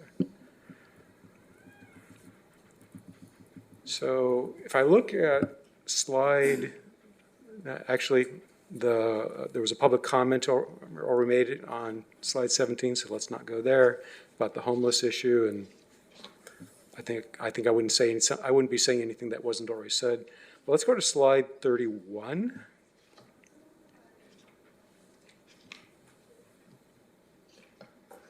Okay, and I guess the one thing that shouts out at me the most here is the time that's required to book someone at Ventura County Jail, and just the sheer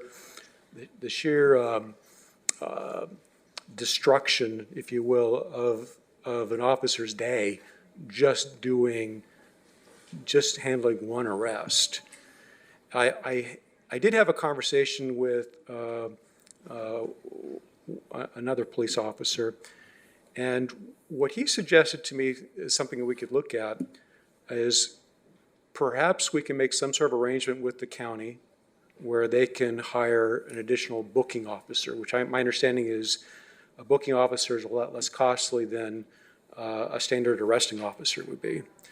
I'm wondering if maybe there's an opportunity here to look at talking to the county, maybe hiring or paying for a portion of a booking officer to handle the Oxnard arrest, so that our officer can get back onto the street where he's going to be, where his time I think would be most valued. I was wondering if you have any perspective on that. Anything that we could do to get the turnaround time reduced would be helpful. But what I will say is that the choke point is not necessarily with the number of booking officers or deputies. Deputies also work in the jails as well as the sheriff's service technicians who do bookings. But the problem actually has to do with liability reduction, and that usually takes place in the form of medical evaluations. So, for example, an arrestee that has been involved in a traffic accident will first have to go get medically cleared at a local hospital. They'll have to get a form that says cleared for booking. After that, they'll have to go to the county jail. There's a second intake where another medical screening is taking place.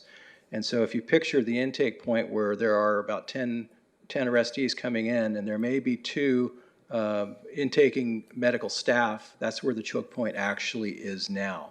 So absent the scenario with an accident or use of force or something like that, a non-complicated arrest can take approximately 3 hours.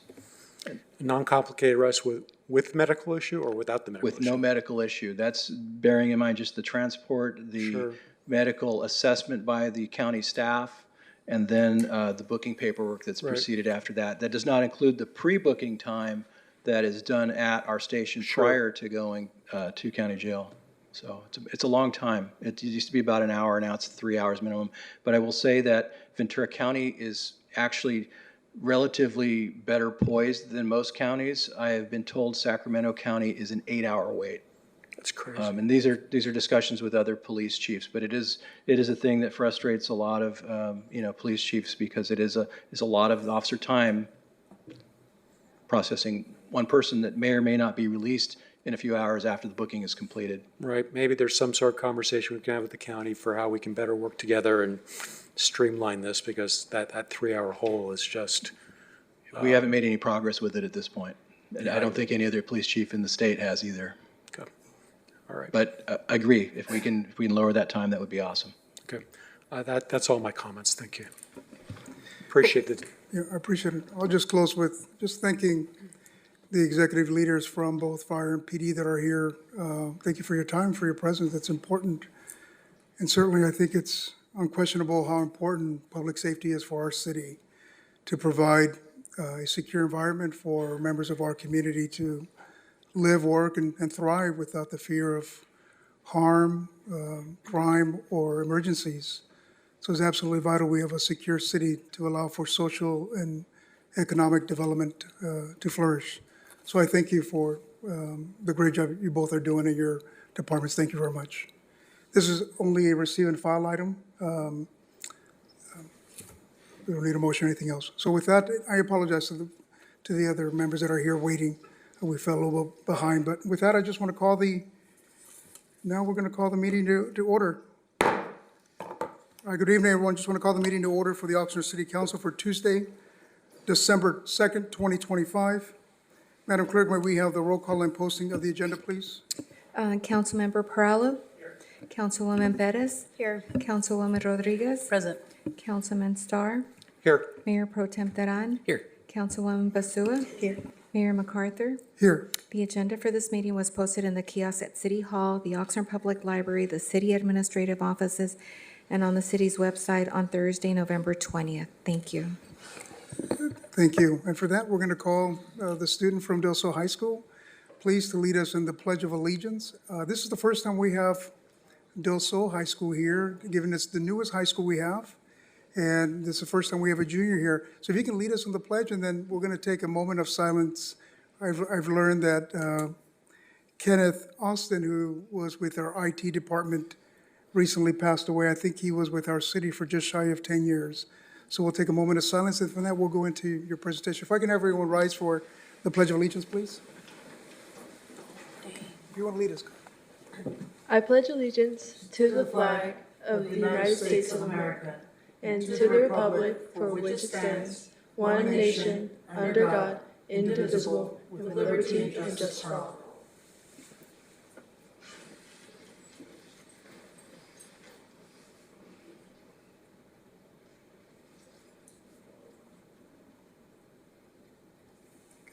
Thank you, everyone. Thank you very much.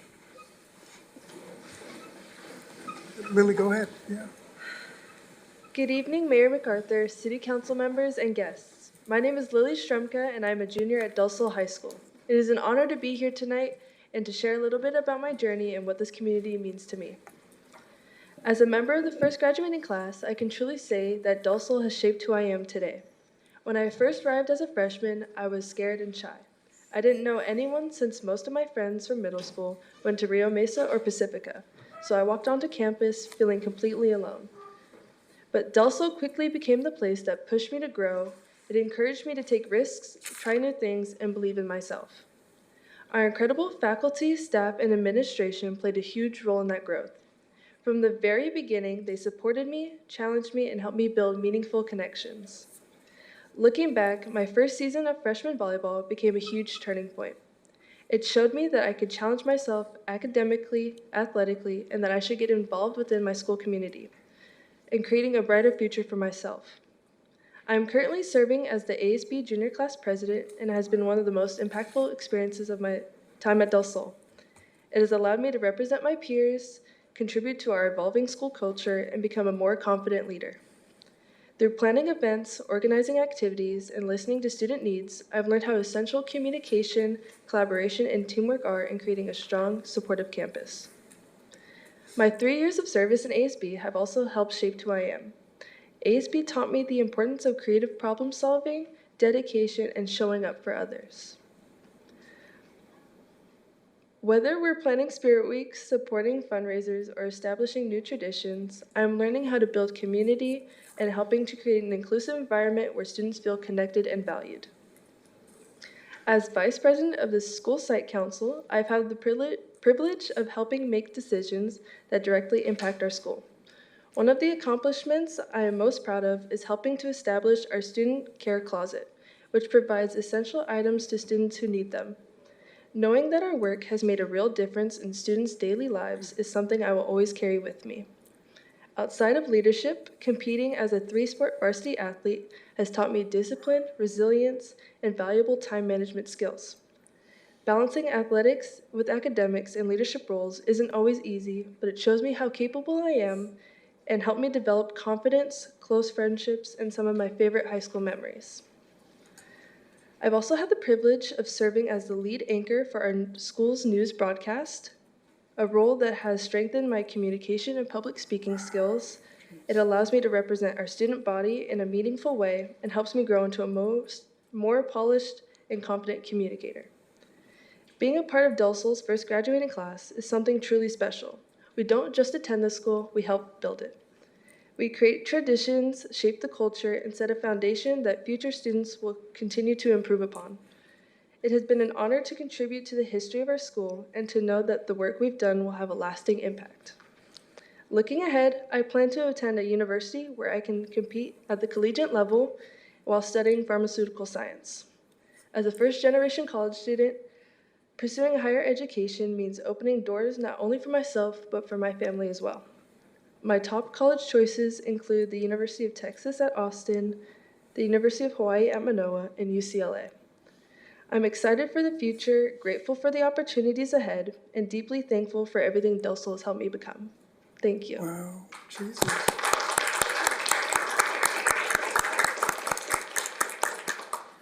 I don't even know how to follow that. That's impressive. That's very, very impressive. I know when I reached out to Mrs. Romero, who I want to highlight, is here, the assistant principal to Dulcel High School.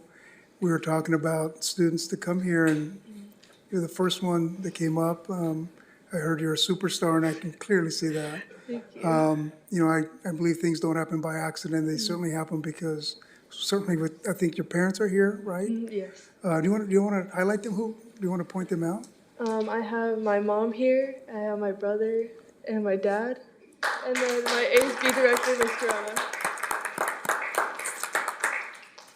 That's wonderful. You know, this is one of the reasons that when the Mayor Pro Tem came up with this idea to bring students here, we all immediately got behind it, just to highlight just the capability of our students. And I mean, you're a perfect example of that, and Thank that you. you're certainly going places, and to highlight the great work that our school district is doing. And we're just so proud of it, and that you're representing Oxnard, right? It's just, we have a, Should we vote on which of those universities?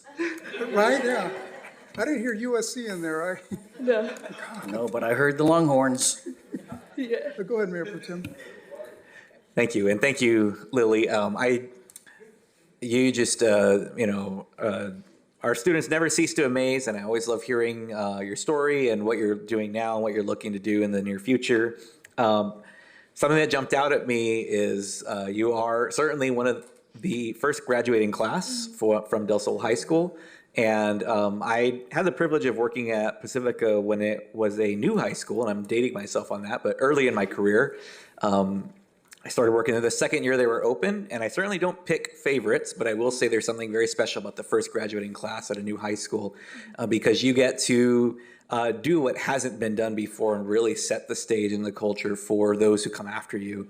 And it sounds like you are absolutely setting that foundation for your peers and the other underclassmen who will follow in your footsteps. So congratulations on the amazing work that you've done, and please keep it up. Thank you. Absolutely. Lily, we have a certificate for you up here if you want to come up, and if your parents and brothers, they're welcome to come up as well, and we'll take some photographs for you.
Want you to say something about how wonderful she is and how exceptional she is. Otherwise, she's practicing her public speaking. Yes.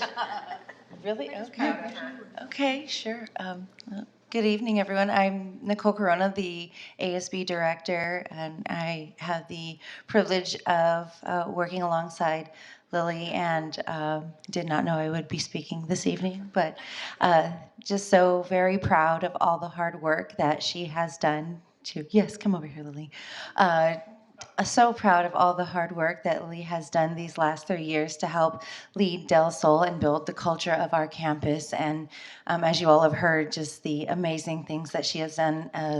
3 sport varsity athlete. She leads the junior class. She's a president. She's on our school site council. She just does so many things for Del Sol, and we are just so proud of her and all the work that she does. And she has such an amazing family here to support her. So thank you so much, Lily, just for all that you're doing for Del Sol. So thank you.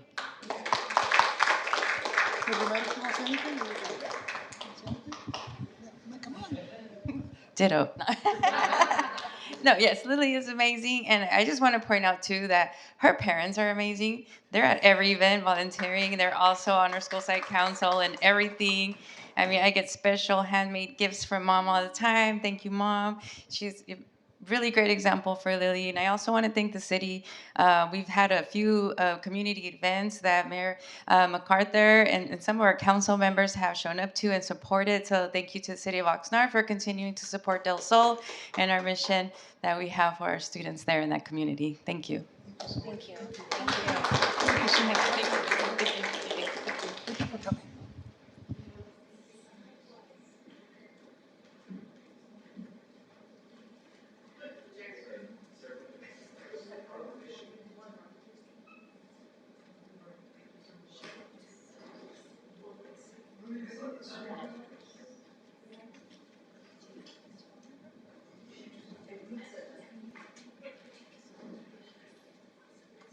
Mayor, can I say a few words? Before this family leaves, I would like you to know that before this family leaves, I would like you to know that it's a big deal that the individuals coming from the brand-new high school. But I'd like you to also know, it was a very big deal that the past city council fought like heck to make sure you got the building that you wanted, the Public Works Department, the management, the legal department. There were a lot of bumps in the road. This city council, and specifically the last city council, did a tremendous work. And that's enough to say, but I hope you remember that.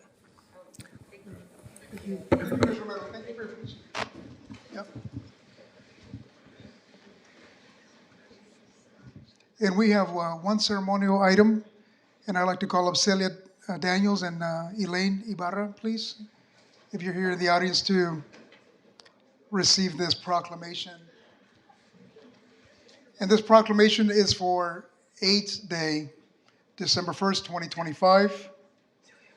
Annually on December 1st, we commemorate World AIDS Day and reflect upon our worldwide response to the HIV/AIDS epidemic. 2025 marks the 44th year since the first 5 cases of what later became known as AIDS were officially reported. And we honor the more than 36 million people, including 700,000 in the US, who have died from AIDS-related illnesses globally. And this year's theme for World AIDS Day 2025 is Overcoming Disruption, Transforming the AIDS Response, emphasizing the importance of healthcare access and the empowerment of individuals managing their health. In 2021 HIV/AIDS Coalition for the County of Ventura launched a World AIDS Day collaborative, which includes a network of individuals, business leaders, public health, and higher education professionals, and nonprofit organizations leading a public awareness campaign called GetToZeroVC.org to stop the spread of HIV infections through community education, awareness, and action. Therefore, I, Luis MacArthur, Mayor of the City of Oxnard, do hereby proclaim December 1st, 2025 as World's AIDS Day. And Celia and Elaine, thank you so much for coming here to receive this proclamation. And thank you for the work that you do. Thank you. I don't know if you want to say a few words or anything. Sure. Yeah, absolutely. Post it. Yes, let me take that so we don't get this on the photo right here. Lily told me that. Yeah. You want to scooch in? Yeah, come on in.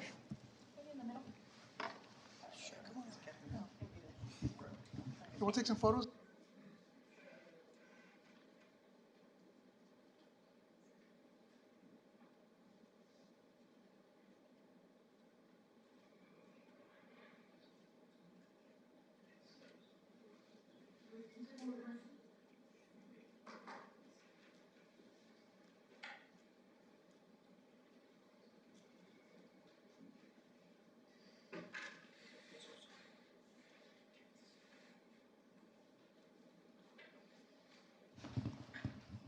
Thank you so much, Mayor and the City Council. It's such an honor to be here representing Diversity Collective and especially being part of this amazing event. And I had the privilege, I saw the police officers presenting today. I had the privilege of putting together the Police Academy course, training course in Sacramento couple of years back where we were doing the training, and it was so intentional that California is doing a lot for the police department, and I have done a lot more trainings for the police department, and I thank you for what you're doing.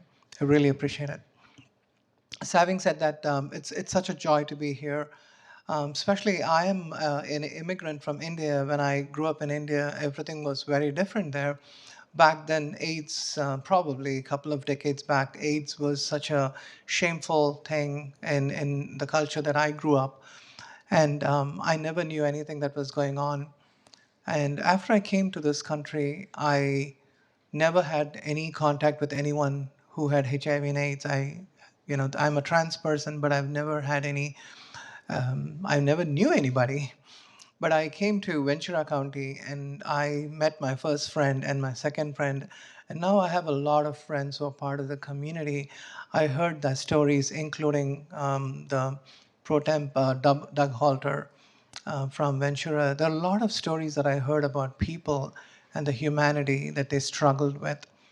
And today I'm proud to be part of, Ellen and I, we are proud to be part of Diversity Collective, where we are doing a lot of work with HIV and AIDS. We help counsel. We also provide STI testing for people with HIV and AIDS and removing that stigma that exists in our society.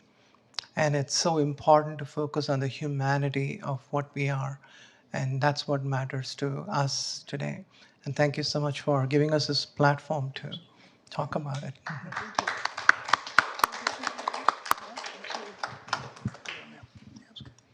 Thank you. Thank you, Mayor, and the entire council. For the city of Oxnard, I thank all of you very much. This is really important, and it's personal. The first person I knew who died of AIDS was died in 1986. His name was Greg Hammond, and he was my brother-in-law. In 1986, there was no support from the government at all. And this proclamation is so important because it provides visibility. Visibility decreases stigma, it decreases shame, and that's important because people are dying of AIDS in Oxnard. They're dying in Ventura County, across the country, and around the world. This proclamation provides visibility, and visibility also allows us to do our work and educate more people about the prevention that's out there and the medical treatments and medications that can keep them healthy. And more importantly, it allows people to feel safe when they're pursuing the treatments and the preventatives. So it's important, and I thank you all very much. Thank you.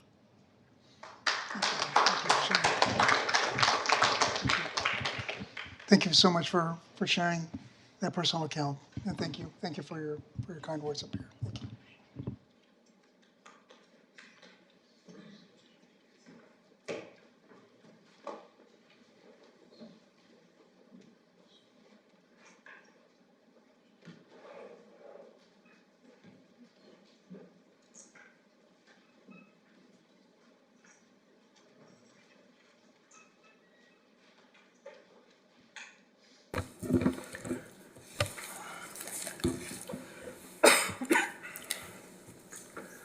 Mayor, I'd like to make a statement on the AIDS thing. This is just my personal statement, and these are facts. The speaker and the things that they said about what happened in the 80s. I remember when the AIDS crisis first made the newspaper, and the president that was in place at the time, Ronald Reagan. This is not a slam at any particular president or any political party. But similar to things that are happening now, Mr. Reagan and his administration did not want to push this. And because of the silence and the ignorance that happened, many more people suffered and died. I became aware of this through the news, but also from a wife that worked in medicine. And at the time, the stigma was it was simply gay. But I became aware of the people that had babies, needed transfusions, that got AIDS and passed away a lot because of the ignorance and stupidity of the elected officials at the time. I hope we are not entering a similar time now. Keeping your head in the sand doesn't make things go away. I appreciate the fact that we gave an honor, and I appreciate the fact that the two individuals that spoke shared with us. Thank you, Mayor. No, thank you, Councilmember, for giving us that historical perspective. Thank you. Much appreciated. We will now move to the next item on the agenda, and this is for public comments for items not on the agenda. And we have a few speakers on this item. I will first call up Alicia Purcell, followed by Claudia G., and then Valeria Reyes.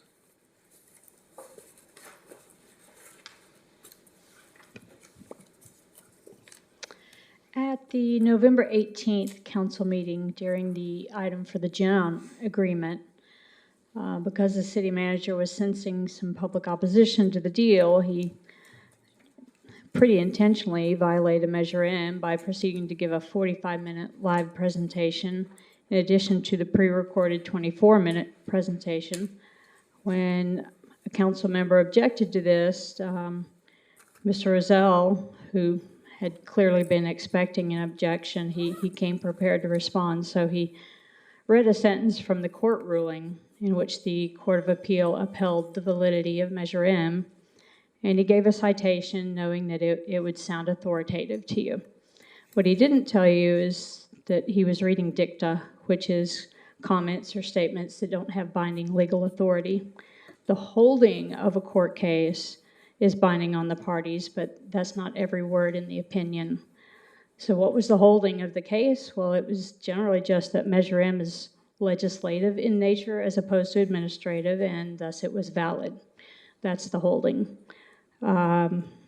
The case did not decide at what point, staff's actions in a meeting become a violation because it's a reenactment of the pre-recorded presentation. That was not litigated in this case.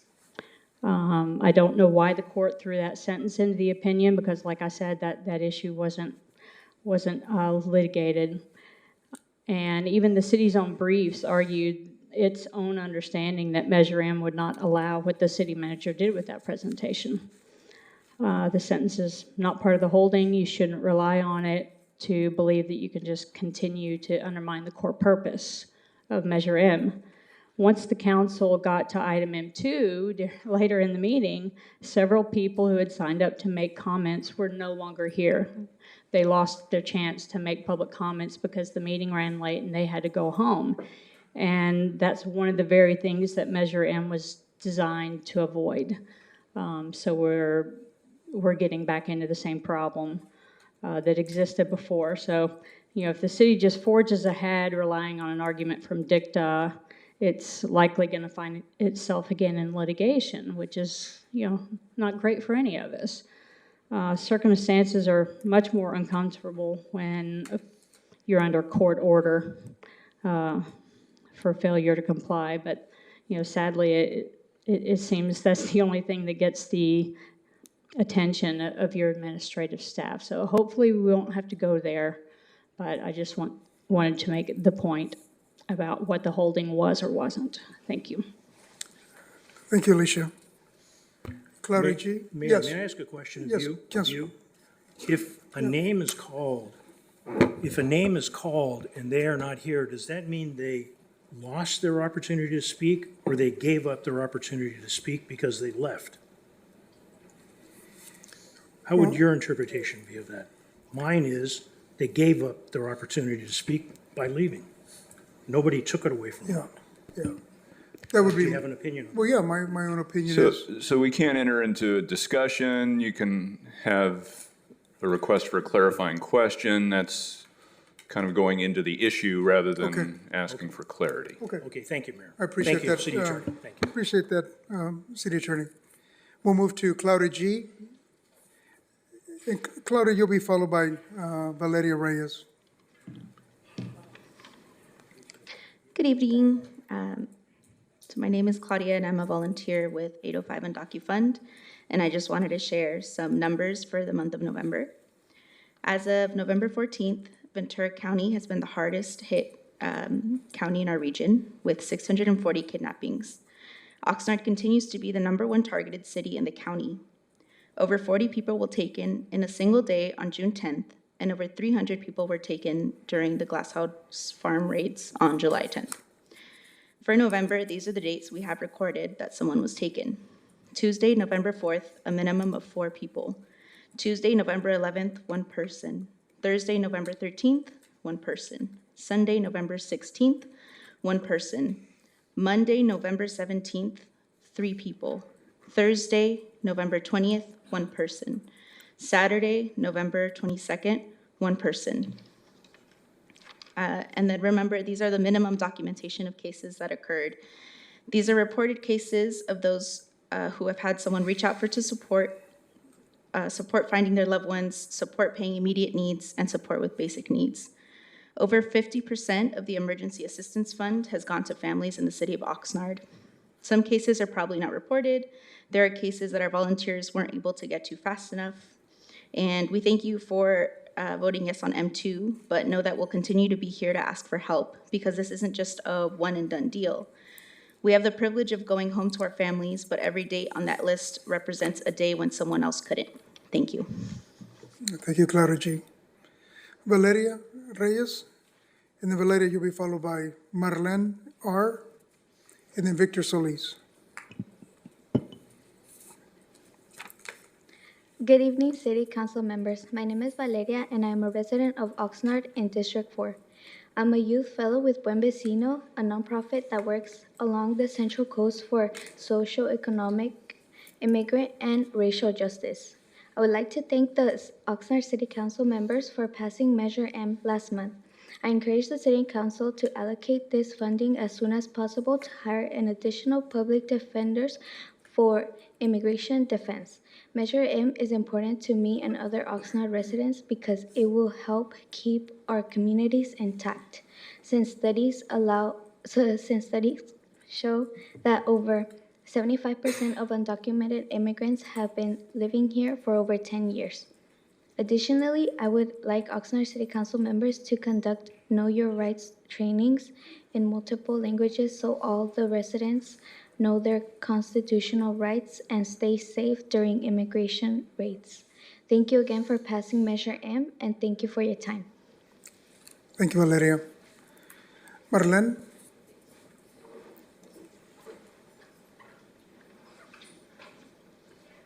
Hi, good morning, Mayor and Oxnard City Council members. My name is Marlene, a resident of Oxnard in District 5, a student at Oxnard College, and a youth fellow with Buen Vecino. Buen Vecino will proudly participate this year's 40th annual Ventura County Martin Luther King Jr. Day in Oxnard on January 19th. We encourage everyone to save the day. This year's theme is A Living Legacy, Cultivating Compassion and Justice in Ventura County. The event includes a freedom march and a keynote by Dr. Kane Teresa Johnson, Associate Professor of Black Studies and Director of the Blum Center. We encourage everyone to attend because the issues Martin Luther King fought for remain relevant. Racial justice is still urgent. The ongoing ICE raids and the murder of Jaime Alanis during the Glass House raid shows that Black and brown people continue to be targeted. I also encourage the Oxnard City Council to pass a city sanctuary ordinance to know city staff resources or facilities are used to support ICE or Federal Immigration Agency. And that's it. Thank you. Thank you, Marlene. Victor? And then after Victor, we'll go to two virtual speakers. Good evening, Mr. Mayor, council staff, as well as our two chiefs. I'm glad you're here today. I'm Victor Solis. I'm a resident of District 1. So I'd like to present first the ongoing threat, federal agents, DHS, ICE, Border Patrol, in the context of the recent October 29th incident on A Street, the problem and a potential solution. I'm also speaking in the capacity of being a community organizer with Indivisible of Ventura County. As many of us might have seen, ABC 7, with their chopper in the air, they covered that incident where federal agents conducted an operation on the 200 block of North A Street. They deployed pepper spray, chemical munitions, batons. We can see in that footage that they did indeed strike civilians that were in that area. They included a legal observer, rapid response volunteers from 805 and DocuFund. We have several folks that are often watching out for these incidents, and an assortment of residents. And now they are the front line against these federal agents. As we've heard in a number of the shareholders meetings with the mayor that's convened those, and thank you again for Chief Benitez to attend all of those. And we've heard recently, thank you, Chief Hamilton, for attending the recent meeting, where we understand now that in this scenario where, for example, I am a volunteer, seeing what's going on in my city, and I am trying to communicate to other civilians, I am on the front line against these DHS agents. wearing a mask like this, trying to communicate to somebody who may be experiencing respiratory distress or cardiac event. When I attend protests in Los Angeles, many of us carry our own first aid kits on us, and the problem that we face is, who is the first responder? Is it somebody who happens to have a backpack and just happens to be trained to be in the role of a street medic then and there when federal agents are facing civilians? And I've learned that it's possible we might have to move a person who is injured, who is experiencing respiratory distress, to a, quote, casualty collection point, and then EMS can treat this person. So this isn't a situation where EMS is coming in first. There may be a police perimeter, there may be a location, and we don't know how far away that is. It's interesting if now the public must be serving the first aid and then working with our local first responders. I think there's an opportunity here for a solution for us to learn in a public safety fair what we can do. Thank you so much. Thank you, Victor. Thank you very much for your comments. We'll now go to virtual speaker numbers ending in 3259, 3259, followed by 1622, 1622. So Mayor and council members, we're going to go to virtual speaker ending in 1622. If you can press *6 to unmute, and you have 3 minutes starting now. Hi, this is Larry Barberine. I want to thank again the police and fire for their presentations and blessed to be one of the commenters on that. Really appreciate that they have that. I was able to watch it on YouTube before today.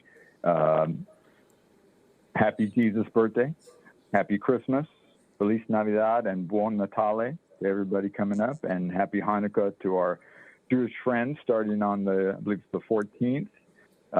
If people don't want to do it out of their hearts and say Merry Christmas instead of the oddly generic Happy Holidays, Christmas is a federal holiday, so you are following the law if you're in a good way if you're saying Merry Christmas. I want to thank those at the council who were saying Happy Thanksgiving, not forgetting Thanksgiving, in that last meeting there. I want to thank Pastor Runyon and Day by Day Ministry, Paul, Angela, and Greg for providing all those free turkeys that they did, including to my mother and those at her boarding care. And also Councilman Basula and her mother for inviting people to Thanksgiving. I think that takes guts, I think, for a public figure to do that nowadays. I was hoping to make it, was unable to make it with some health problems that Mom had that day, which she overcome, thank God. But really appreciate your giving as well. I want to thank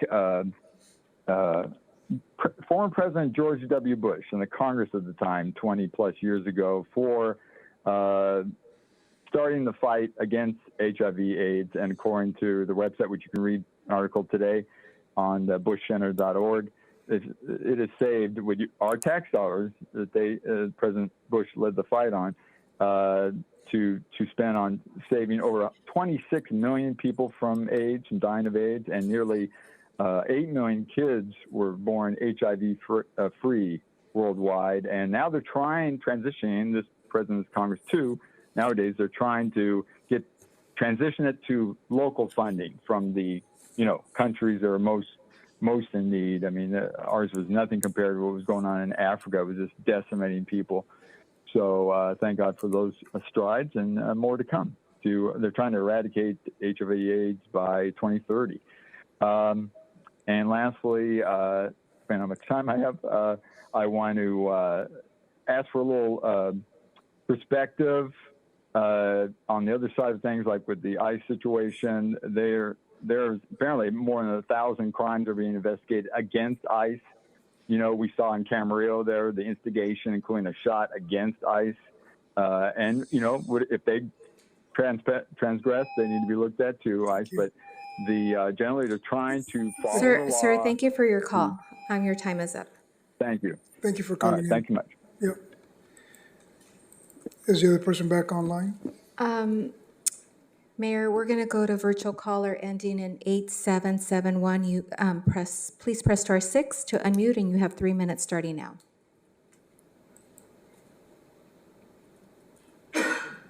Hi, my name is Chris Cisneros. I'm here as a member of Buen Vecino. I'd like to thank the City Council for recognizing AIDS Day. It is very, it's big, and it's very important to pretty much go and recognize those who have survived and recognize those who haven't made it. But essentially, we're very grateful that you're, doing something to not leave them.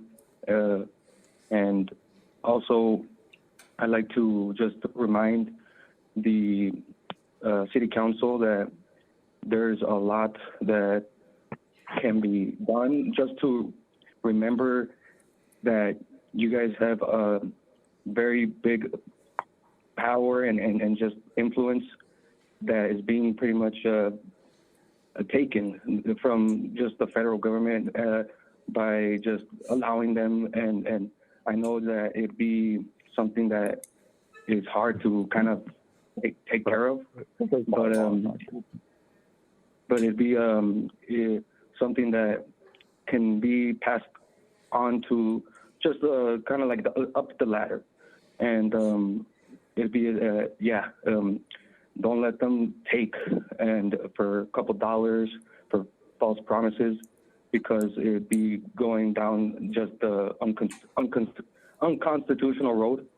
And that is a very big negative thing that can just be either good or bad, but they do have a lot of resources that can essentially go to just helping us out, and but not in that way.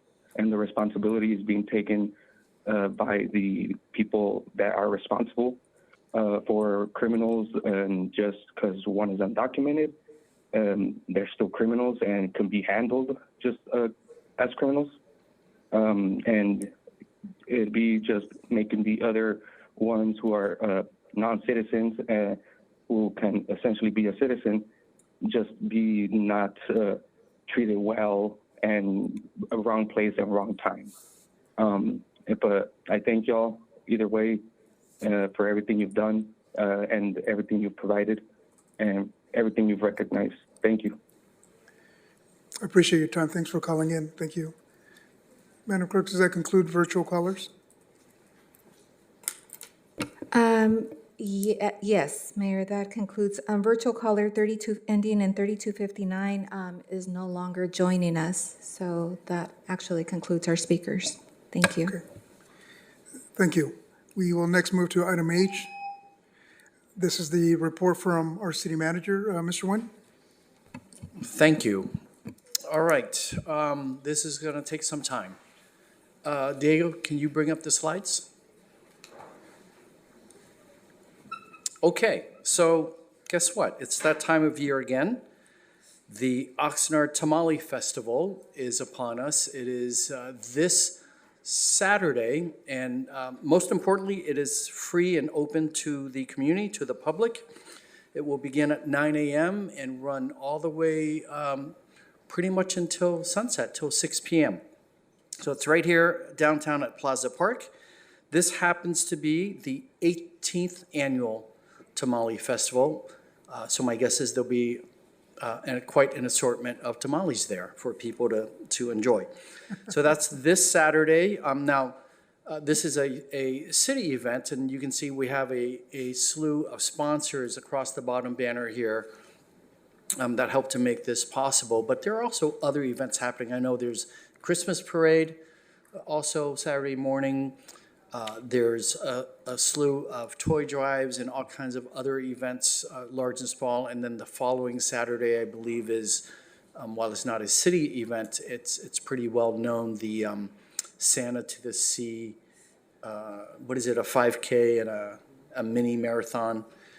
So lots of festive events happening this holiday season. Okay.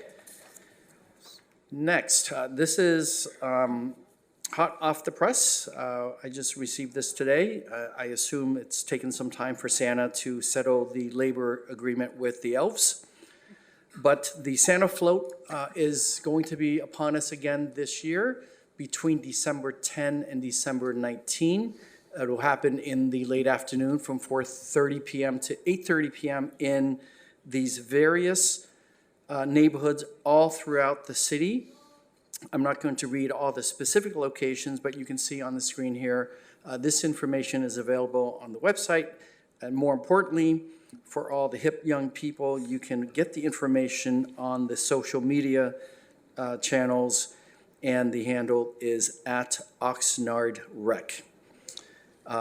And if you don't know how to do that, like me, you can just call. If you have a phone, you can call and find out where and when the float will be near you. That phone number is 805-402-0403. So there you have it. The Southwest community on Wednesday, December 10th, the Central community the next day, Thursday, December 11th. Nothing on Friday, the 12th. That must have been part of the Elves labor agreement. Del Norte community, Saturday, December 13th. The Southeast community on Tuesday, December 16th, so no Sunday. And then Northeast community, Wednesday, December 17th. Northwest community, Thursday, December 18th. And the final day for the Santa Float Tours is Friday, December 19th, in the South Central community. And you can see again all the locations where the Santa Float will be passing by. And with that, I believe we have Mr. Chubby from the North Pole. And I'm always eager to say ho, ho, ho, so come on in. Ho, ho, ho! Merry Christmas, everyone. Feliz Navidad. Ho, ho, ho. Ho, ho, ho. Hello, everybody. Hi. Hello. Hi, Santa. Hello. Hello, I'm Santa, and it's a pleasure to be back in Oxnard. Santa loves Oxnard weather this time of year. Also, I brought my #1 Employee of the Year, Cinnamon, the elf, to come talk to everybody. Hello, everyone. I'm Cinnamon. I'm going to be reading some information about the float and some other things we have in English and Spanish. Hola, me llamo Canela. Voy a hablar de importante información de la carroza de Santa. Primero en inglés y después en español. So I'm going to say it in English first. Good evening, Mr. Mayor, Mayor Pro Tem, and council members. Jolly St. Nick is back, yay! And his helpful elves, like me, Cinnamon, are returning to Oxnard to spread holiday joy across the city. Beginning Wednesday, December 10th through December 19th, we will be having Santa's Float, and he will be making stops throughout the city of Oxnard. The schedule is available on www.oxnard.gov/events and on oxnardrec.org and on our Facebook and Instagram at oxnardrec. You can check out our daily posts on the Glimpse link on our social media for a live tracking for our float tour. This year, Santa and his helpers will be accepting letters from all the good boys and girls of Oxnard only. And make sure to bring them, write them out. We're gonna take them to the closest spot that you have. Sorry. Write the addresses nice and neat because Santa's gonna have a nice surprise for you. The float will also be flying down C Street for the annual Christmas parade and will be landing at the 18th Annual Tamale Festival at Plaza Park. So stop by on December 6th for some photos on the float and for some photos of Santa. We hope to see everyone there, and happy holidays. Okay, one more time in Spanish. Buenas noches, señor alcalde, alcalde interino y miembros del consejo. El alegre San Nicolás y sus serviciales duendes regresan a Oxnard para compartir la alegría navideña por toda la sociedad. Desde el miércoles 10 de diciembre hasta el 19 de diciembre, la carroza de Santa hará paradas en distintos puntos de la ciudad de Oxnard. ¡Yay! El horario está disponible en www.oxnard.gov /events y también en oxnardrec.org y en oxnardrec Facebook e Instagram @oxnardrec. Pueden ver nuestras publicaciones diarias con el enlace Glimpse en nuestras redes sociales para seguir en vivo el recorrido de la carroza. Este año, Santa y sus ayudantes estarán aceptando cartas de todos los niños buenos y niñas buenas solamente de Oxnard. Asegúrense de escribir sus cartas, llevarlas al parada más cercana y escribir esas direcciones bien claritas para una sorpresa especial de Santa. La carroza también volará por la calle C de la desfile anual de Navidad y aterrizará en el 18 Festival Anual de Tamal en Plaza Park. Pasen el 6 de diciembre para tomarse algunos fotos con la carroza y con Santa. Esperamos verlos todos ahí y buenas Navidad.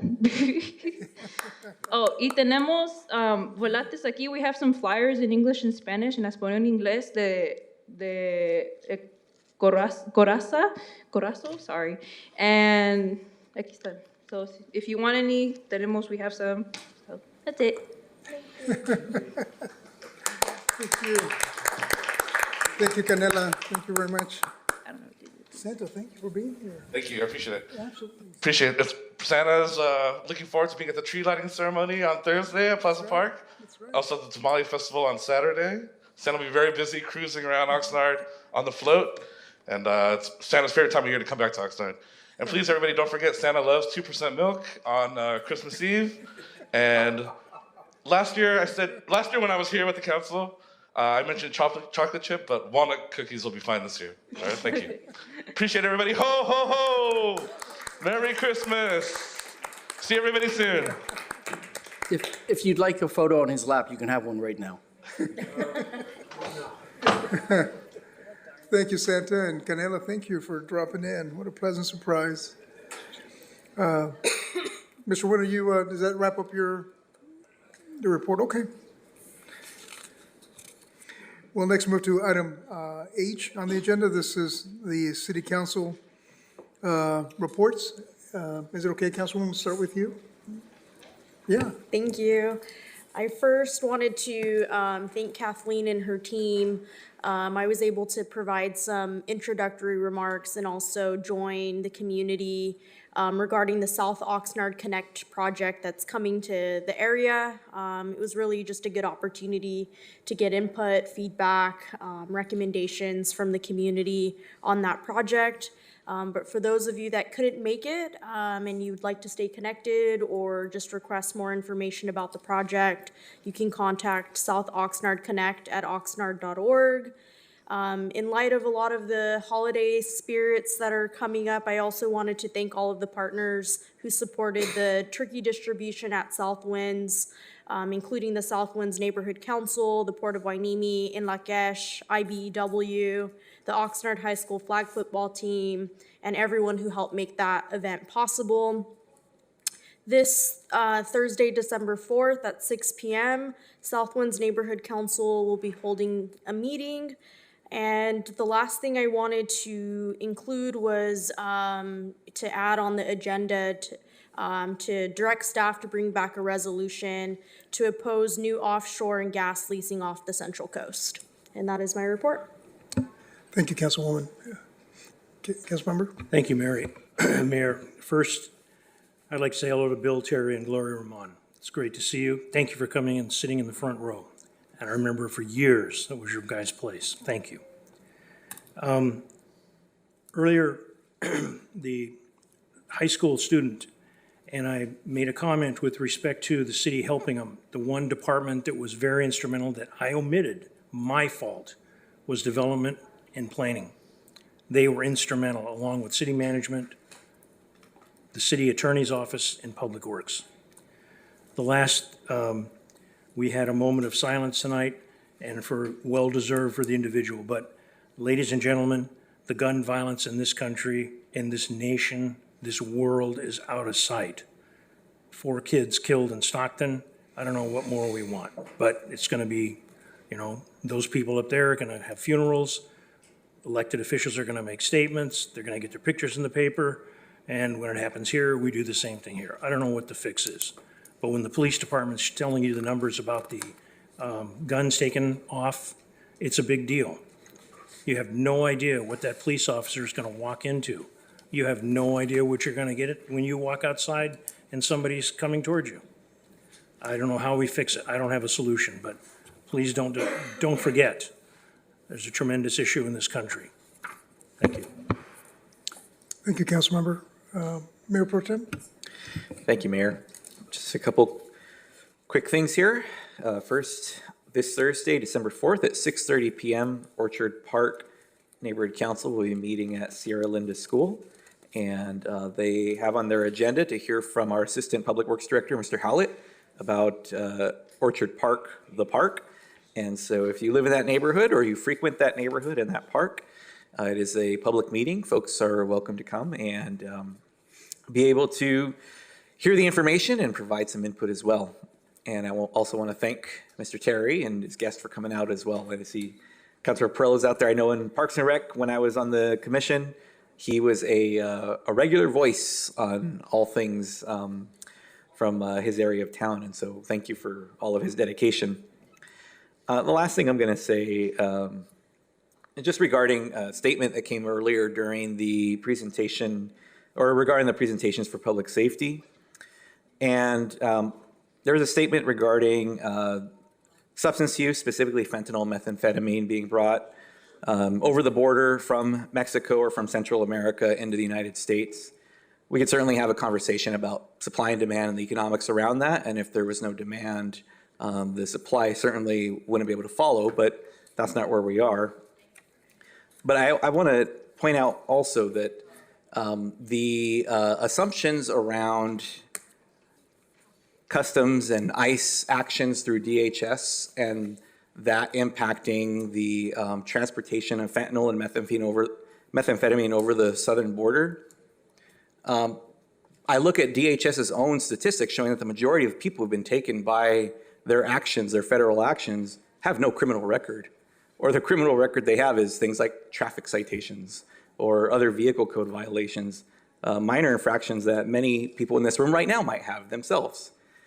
And I'm not trying to minimize the impact that these substances have on our society, on our own community. But I want to point out that I think the number we had was 640 removals mentioned earlier by Claudia.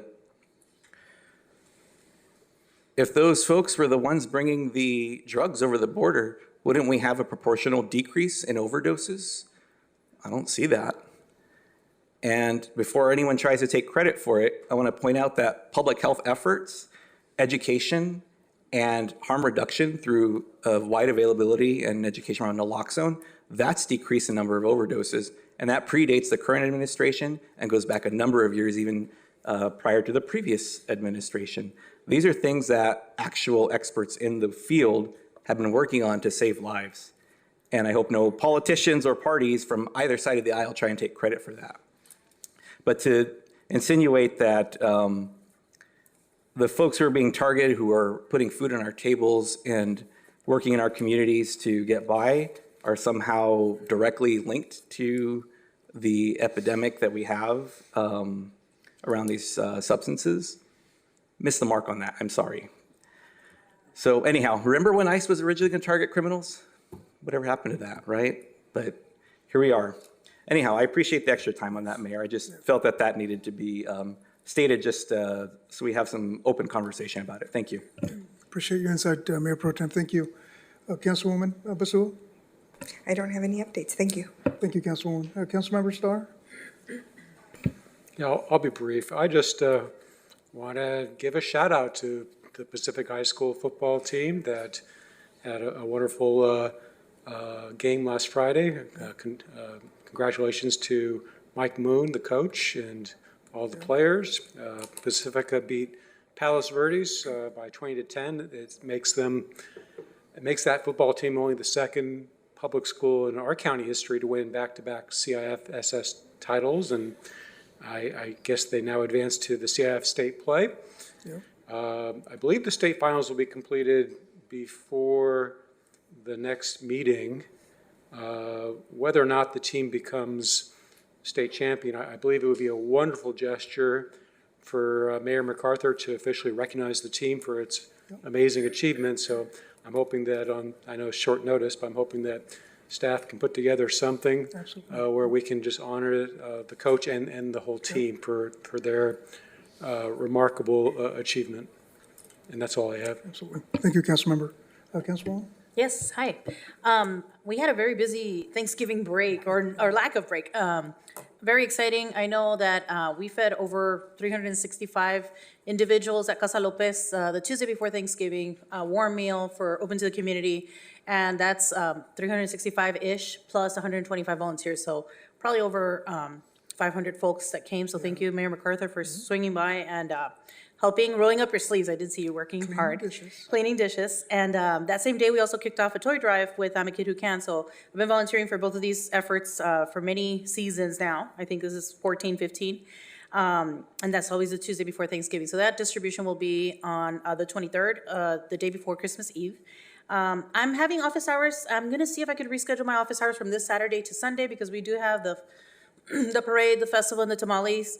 So if so, I will make sure that if I do have the room reservation changed, then we'll promote that through social media. So feel free to reach out and confirm. I am either at the library Saturday morning or we'll push it back to Sunday morning. But as always, the first Saturday of the month, I'm usually at the library 11 to 1. So come and chat with your councilwoman, District 4. What else? Saturday, okay, so Candy Cane Lane. I know that I've been looped into some conversations. Candy Cane Lane on F Street and G Street, they are officially launching their display for the whole community at large on December 7th. And it's gonna run December 7th through the 27th. So folks who are interested in that, please go check it out. I know it's a nice way to celebrate the holiday season at a very cheap cost to any patrons walking by. Just be very safe with safety crossing the streets back and forth. I know it's become a tradition for my family to just go and enjoy the displays that our neighbors put together.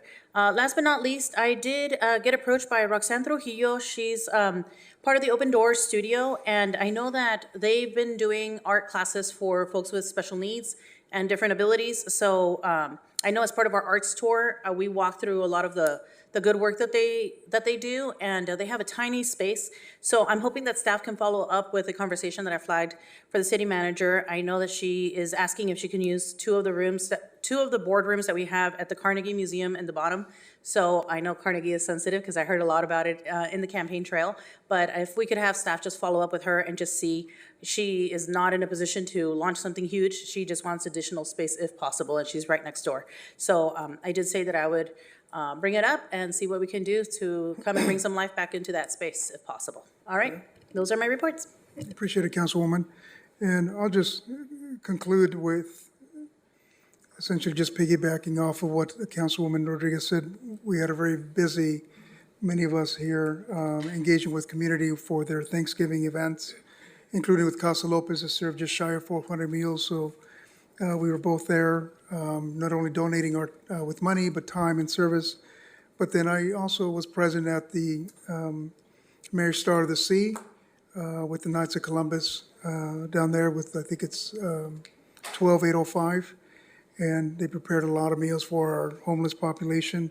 And then right across the street here, Tacos Bonita did close to 800 servings of meals for our most vulnerable in our community. So it was wonderful to see that. And then thanks to Stevie Cruz who organized, and thanks for the kind invitation to go out there for the Alice Vega 15th annual toy drive.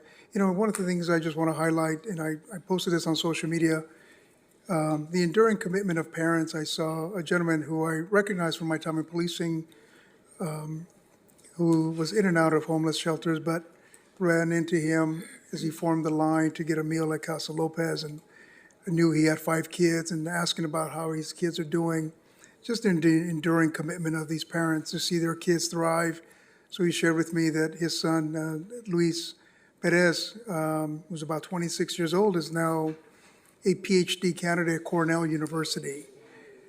Just to show you, I think, the collective effort from our school districts, from people that care and parents, despite the hardships that they face, nonetheless, their commitment to see their sons and daughters thrive. So it was like, it just warmed my heart to hear that here. He graduated, I think, from UC Davis with a master's and got accepted to Cornell for a PhD in mathematics of all things. So it's, I just thought I'd highlight that. You can see the talent we have, not only with Lily, who came up here and spoke, but the many others who have come up before us. And they're products of our school system. But I know there's more and more that we want to do. So I just wanted to mention that. So I'll conclude there. But thank you, everyone, for sharing what they've done here in the last couple of weeks.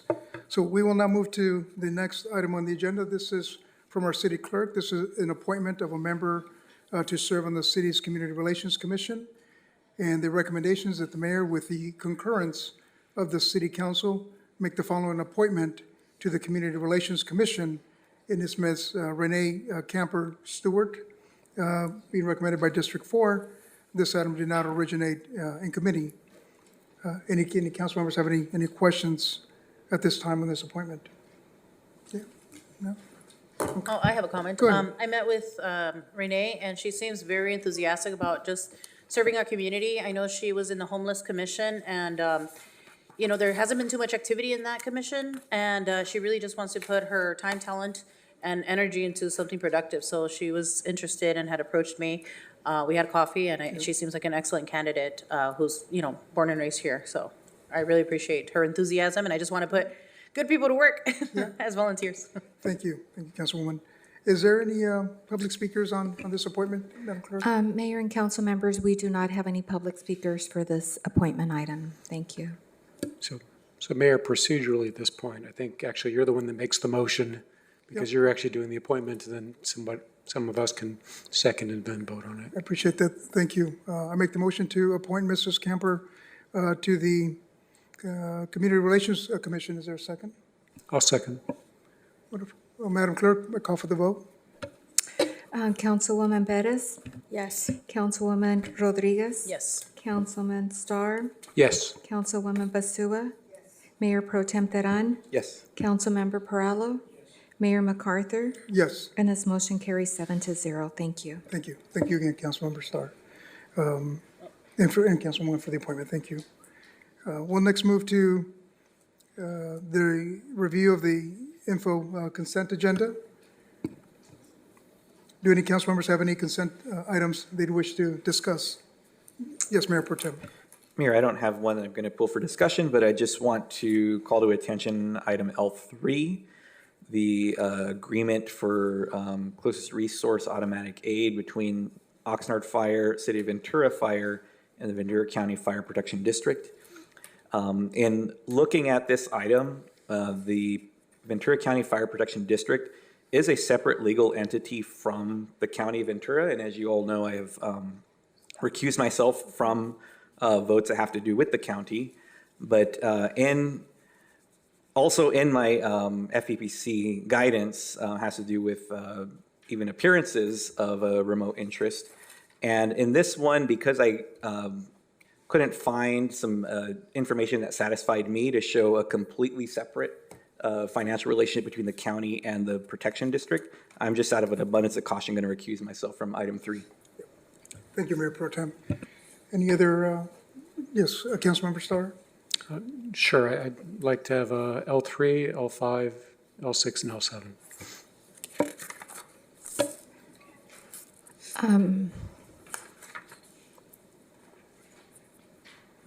Yes.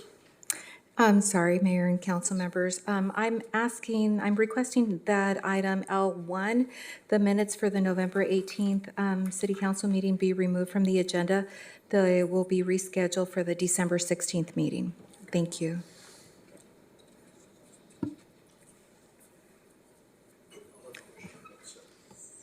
Question, okay, L7? Okay.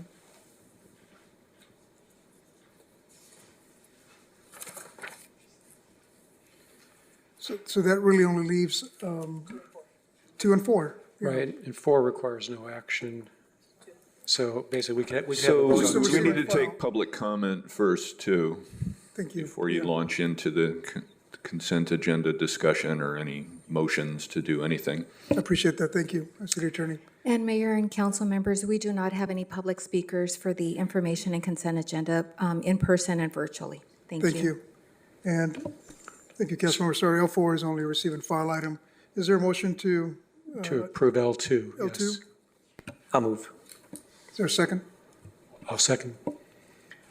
Madam Clerk, call for the vote. Councilwoman Rodriguez? Aye. Councilman Starr?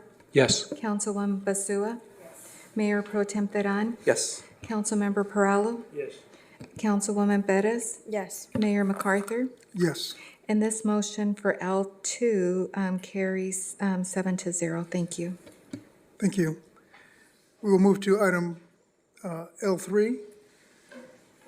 This is from the, actually, Mayor Pro Tem, you're recusing yourself from L3, correct? Yeah. Did someone want to discuss L3? You did? Okay. This is from the Fire Department. The subject entails closest resource automatic aid agreement between the City of Oxnard Fire Department and the City of Ventura Fire Department, the Ventura County Fire Protection District. The recommendation is that the City Council, one, approve the formal adoption of a closest resource automatic aid agreement between the Oxnard Fire Department, the Ventura Fire Department, and the Ventura County Fire Protection District. And two, authorize the fire chief to execute the closest resource automatic aid agreement. The Community Services, Public Safety, Housing Development Committee approved this item 3-0 back on October 28th, 2025. And we'll go to you, Councilmember Starr, go ahead. Yeah, so I'm in favor of this, but I have a question about how something works. So my understanding is that if there's a 911 call from, let's say, Oxnard, it goes to a different dispatch center than, say, a phone call from Ventura County or El Rio. So my question is, how does the computer-aided dispatch work when it comes to trying to dispatch resources that are closest to the incident when you've got disparate centers that are receiving the calls? Mayor and Councilmember Starr, Alex Hamilton, Fire Chief. So the answer to that question is all of the fire and EMS resources for Ventura County Fire Department are dispatched by the Ventura County Fire Department out of the dispatch center in Camarillo. So any call, regardless of which public safety dispatch answers the call first, those calls will get routed. If it's a call for fire or EMS, those calls will get routed to the dispatch center in Camarillo. And then all of the vehicles, both fire and EMS in Ventura County, have vehicle locators on them. So they're all GPS tracked. And so the system figures out what's the closest unit, regardless of what the badge is on the door of the engine, and dispatches that as the closest unit. So Thank you for educating me on that. Yeah. Any other questions? No? Okay. Councilwoman, do you have a question? No? Okay. What's the desire of council on this item? Wonderful. Madam Clerk, call for the vote. Councilman Starr? Yes. Councilwoman Basua? Yes. Councilmember Perallo? Yes. Councilwoman Bettis? Yes. Councilwoman Rodriguez? Aye. Mayor MacArthur? Yes. And the motion carries 6-0. Thank you. Thank you. And Mayor Pro Tem, you can come back. Okay, there he is. Okay. We'll now move to item L5. This is from Public Works. Subject entails purchase of walking floor transfer trailers and deep drop tipper transfer trailers for the Environmental Resources Division. The recommendation is that the City Council approve and authorize, one, the purchasing agent to execute a purchase order with the Trailer Company, Inc. for a total contract amount not to exceed $1,400,000 for the purchase of 4 walking floor transfer trailers and 7 deep drop tipper transfer trailers. And 2, a budget appropriation of $228,207 from the available fund balance in the ER Development Fund 634. Public Works and Transportation Committee approved this item 3-0 back on October 28th, 2025. And we'll start with you, Councilmember Starr. Go ahead. Thank you. I got a softball question for you. So we have walking floor transfer trailers and we have deep drop tipper transfer trailers. I was just wondering if you can kind of let the public know, what is the distinction between these two and when would you use one versus the other? Good evening, Mayor, Mayor Pro Tem, Council members, Michael Wolf, Director of Public Works. And so I can cover it if you want me to, Brian.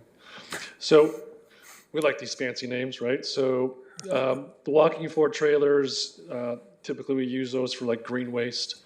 They're able to unload and treat wood at different sites. We utilize them at places like New Indy, where we go pick up their municipal solid waste or their commercial solid waste. They provide flexibility to load and unload at any time without waiting for the equipment to pull out. And so they serve that purpose for those kinds of things. Their capacity is anywhere between 19 and 21 tons. The tipper trailers are similar, but they have a significantly larger payload, and they reduce the number of trips that we would take to the landfill. They're able to unload a fully loaded trailer in a very short amount of time, 5 to 7 minutes.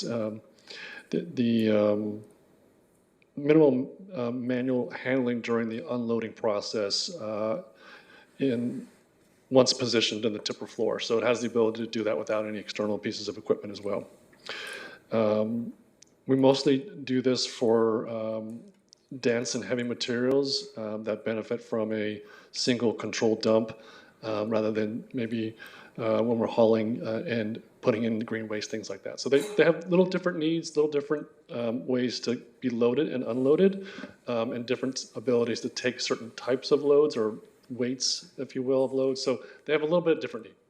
Yeah, my understanding, at least from what I've read, is that the walking floor trailers unload it moves the contents horizontally through, I guess through slats or whatever that might be called, which makes it really ideal for confined locations, whereas the deep drop tipper trailers unload by tilting the bed upward, which is faster for free-flowing materials, but it definitely requires more space and stability, and certainly it's better for things like sand or gravel or anything like that. So, yeah, we mostly are doing municipal solid waste, so not a lot of sand and gravel, but yeah, the same concept, something that could be easily unloaded in that fashion. So, right. Yeah. Right. Got a question for you on one part of the staff report. On page 145 says, on June 16th, 2025, the city issued a request for a bid, RFB PW 25-138, to solicit bids from vendors for 4 walking floor transfer trailers and 7 deep drop tipper transfer trailers. These 3 proposals were received by the submission deadline of June 27th, 2025. So I'm kind of noting the June 16th start date for when we issued the requests, and 11 days later, having received the bids. I know we've been really good lately about having 5 weeks, 6 weeks time for people to solicit bids. I know 11 days is pretty compressed and might cause fewer people to bid, but I was wondering if maybe you can kind of let us know what was different this time.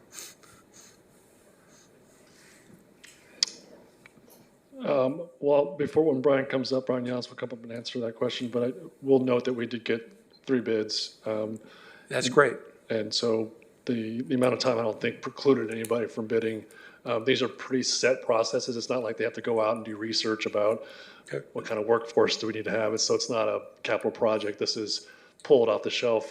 I supplied trailers, and here's my bid amount. So there's not a lot of work involved in putting together a bid. Sure. But maybe Brian can cover why we went with a truncated time frame. Thank you.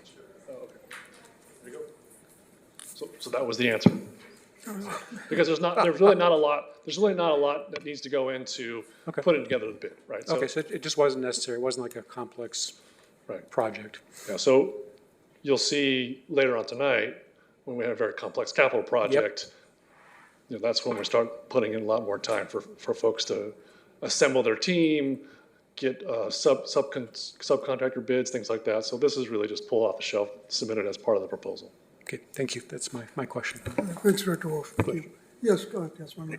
If I can ask, Mr. Starr, and I appreciate you doing the research and looking here and coming up with just a number of days. Are you suggesting possibly having a fixed number of days between bids?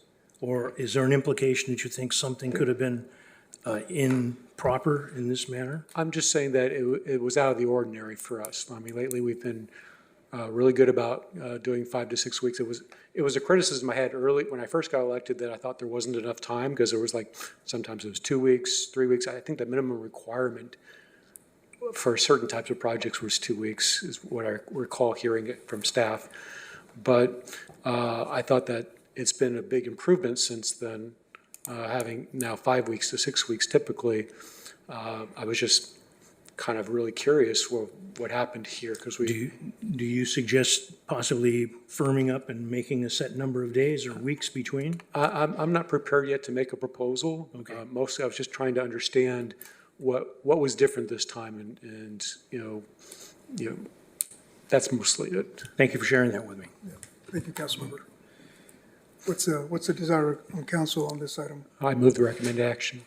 Okay, we have a first and a second. I'm sorry, who is the maker? Councilmember Perrello and the second by Councilmember Starr. Thank you. Councilwoman Basua? Yes. Mayor Pro Tem Teran? Yes. Councilmember Perrello? Yes. Councilwoman Perez? Yes. Councilwoman Rodriguez? Aye. Councilman Starr? Yes. Mayor MacArthur? Yes. And this motion carries 7-0. Thank you. Thank you. Thanks, Director. We'll now move to L6. This is the third amendment to agreement with Black Gold Industries for on-call citywide hazardous and unknown waste identification, collection, and disposal services.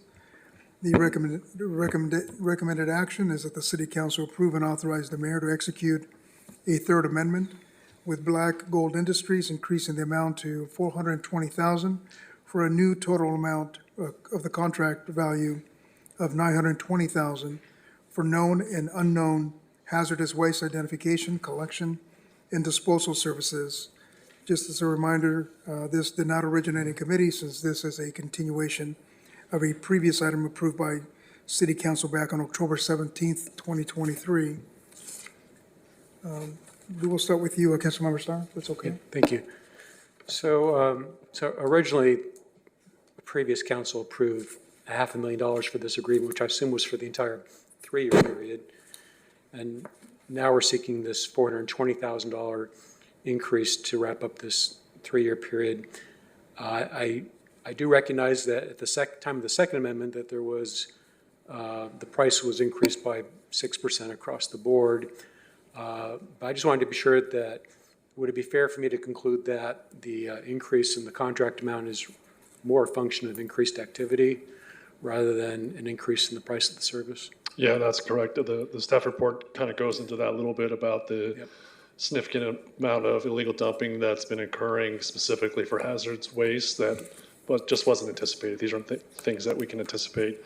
So we do our best to estimate based on prior usages, and that's how we would then put together the original contract request. It's just we're going out there, having to have this company go out there more to pick up this hazardous waste. And I guess I'd like to point out that I think the contract allowed for, I want to say it was 3% increase, up to 3% increases per year.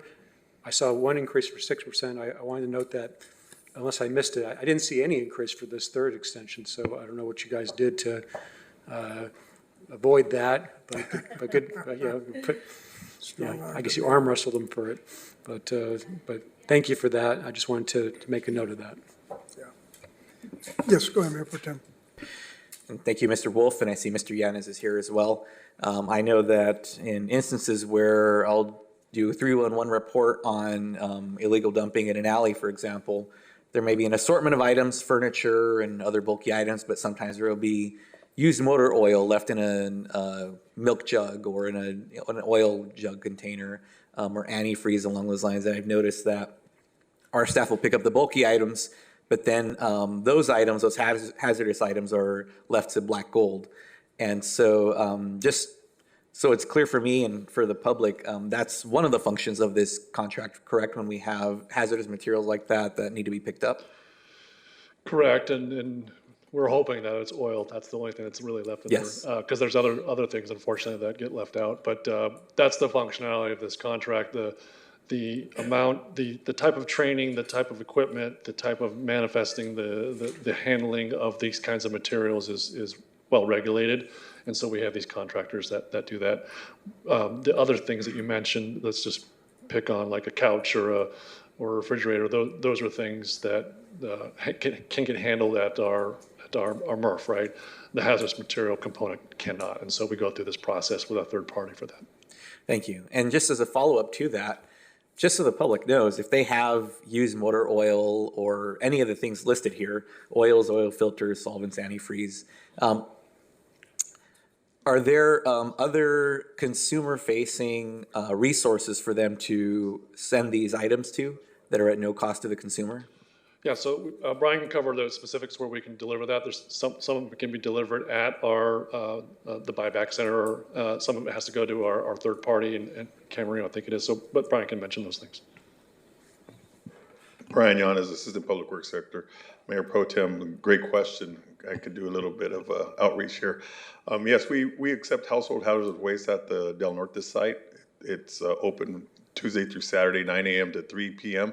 So we take household hazardous waste, paints, antifreeze, oil, batteries, fluorescent bulbs, etc. So we'll take those. But some of the things that we are unknown that we have no idea, and they're left somewhere to be picked up, we don't do that.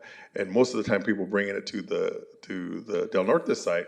Obviously, it's an individual, it's a resident, they know what they're bringing to us, so there's kind of that trust relationship. But we also have a contract with Clean Harbors that will accept other items that we don't accept here, and it is free to Oxnard residents by appointment. And I don't have Clean Harbors number right off the top of my head, but it's available. They can call the 385-8060, and we'll definitely help them dispose of the materials that they do have. Great, thank you very much. And I'll just add that most auto parts stores will accept these items that they sell also, so oil, antifreeze, as long as you're bringing that, and they do require you bring it in an approved container. You can't just bring it in a milk jug or anything like that. But typically, if somebody's doing their own oil change and they put it back into the, or they have it in the catch containers that we also sometimes give away at no cost through the Del Norte site, they can bring that and they can dump it into a huge collector that the auto parts stores have. So, and that's at no cost to consumers. So I just want to throw that out there because there is a cost to you ultimately when we have these contracts to come pick up stuff that people leave in the alleys. Yep. So thank you very much. Those are my questions. Thank you both. I appreciate the report. And also know that a lot of us here are doing a lot of outreach too with our community, letting them know about where they can dispose of these items. So try to discourage those from doing illegal dumping. So I think it's a collective effort that we're all doing. If there's no further comments or questions on this, what's the pleasure of council on this item? I'll move the recommended action. Oh, I'm sorry. Do you have a question? A second, no, I'll second your motion. Okay. Madam Clerk, call for the vote. Mayor Pro Tem Teran, Yes. Councilmember Perallo, Councilwoman Perez, Yes. Councilwoman Rodriguez, Aye. Councilman Starr, Yes. Councilwoman Basua, Mayor MacArthur, Yes. and this motion carries 7-0. Thank you. Thank you, Madam Clerk. We will now move to item L7, pulled for discussion by Councilmember Starr, and I think Councilmember Perallo also has some questions on it. This is a Special Tax and Bond Accountability Act reports, annual reports for fiscal year 2024-25. Recommendation, staff recommends the City Council receive and file the Special Tax and Accountability Act report, CFD annual reports for the fiscal year ending June 30th, 2025. This item did not originate in committee. And we'll start with you, Councilmember Perallo. Okay, I'm sorry. Go ahead. Thank you. I just note that we use an outside consultant to prepare this report, NBS, and I just wanted to point out, I think, a couple flaws that they did when they put this together. I want to draw your attention to page 353 of the staff report.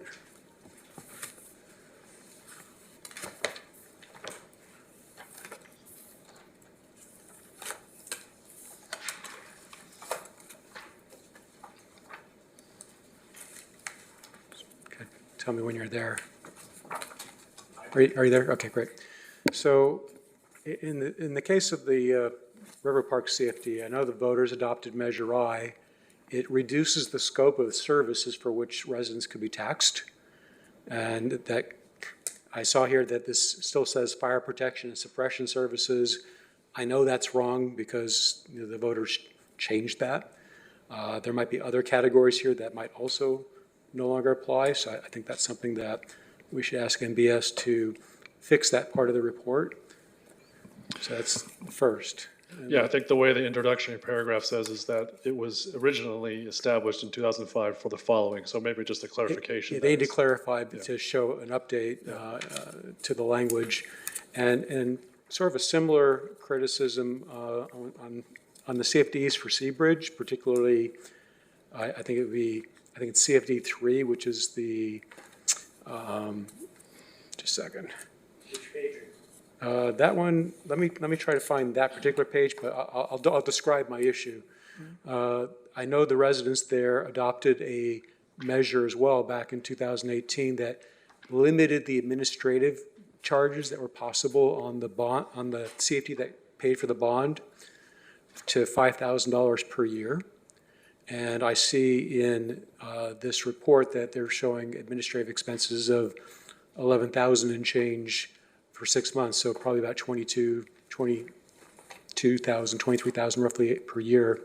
So I'm thinking that maybe the CFD needs to be looked at and see, are we charging them incorrectly, not in accordance with, I think it was Measure H back in 2018, or what's going on with that? We can look at that. Thank you. And that's all I've got. Thank you, Councilmember. Councilmember Brett Perello? Thank you very much. The only questions I have is each of these things has questions about delinquencies of payments. And on page 478, there's a line and it says, NBS, which is the consultant that's hired to do this work, will continue to monitor the delinquencies and recommend the appropriate delinquency management actions to the city as needed. And I'm wondering, have they recommended, or when will they recommend? How does that get shared to the city council?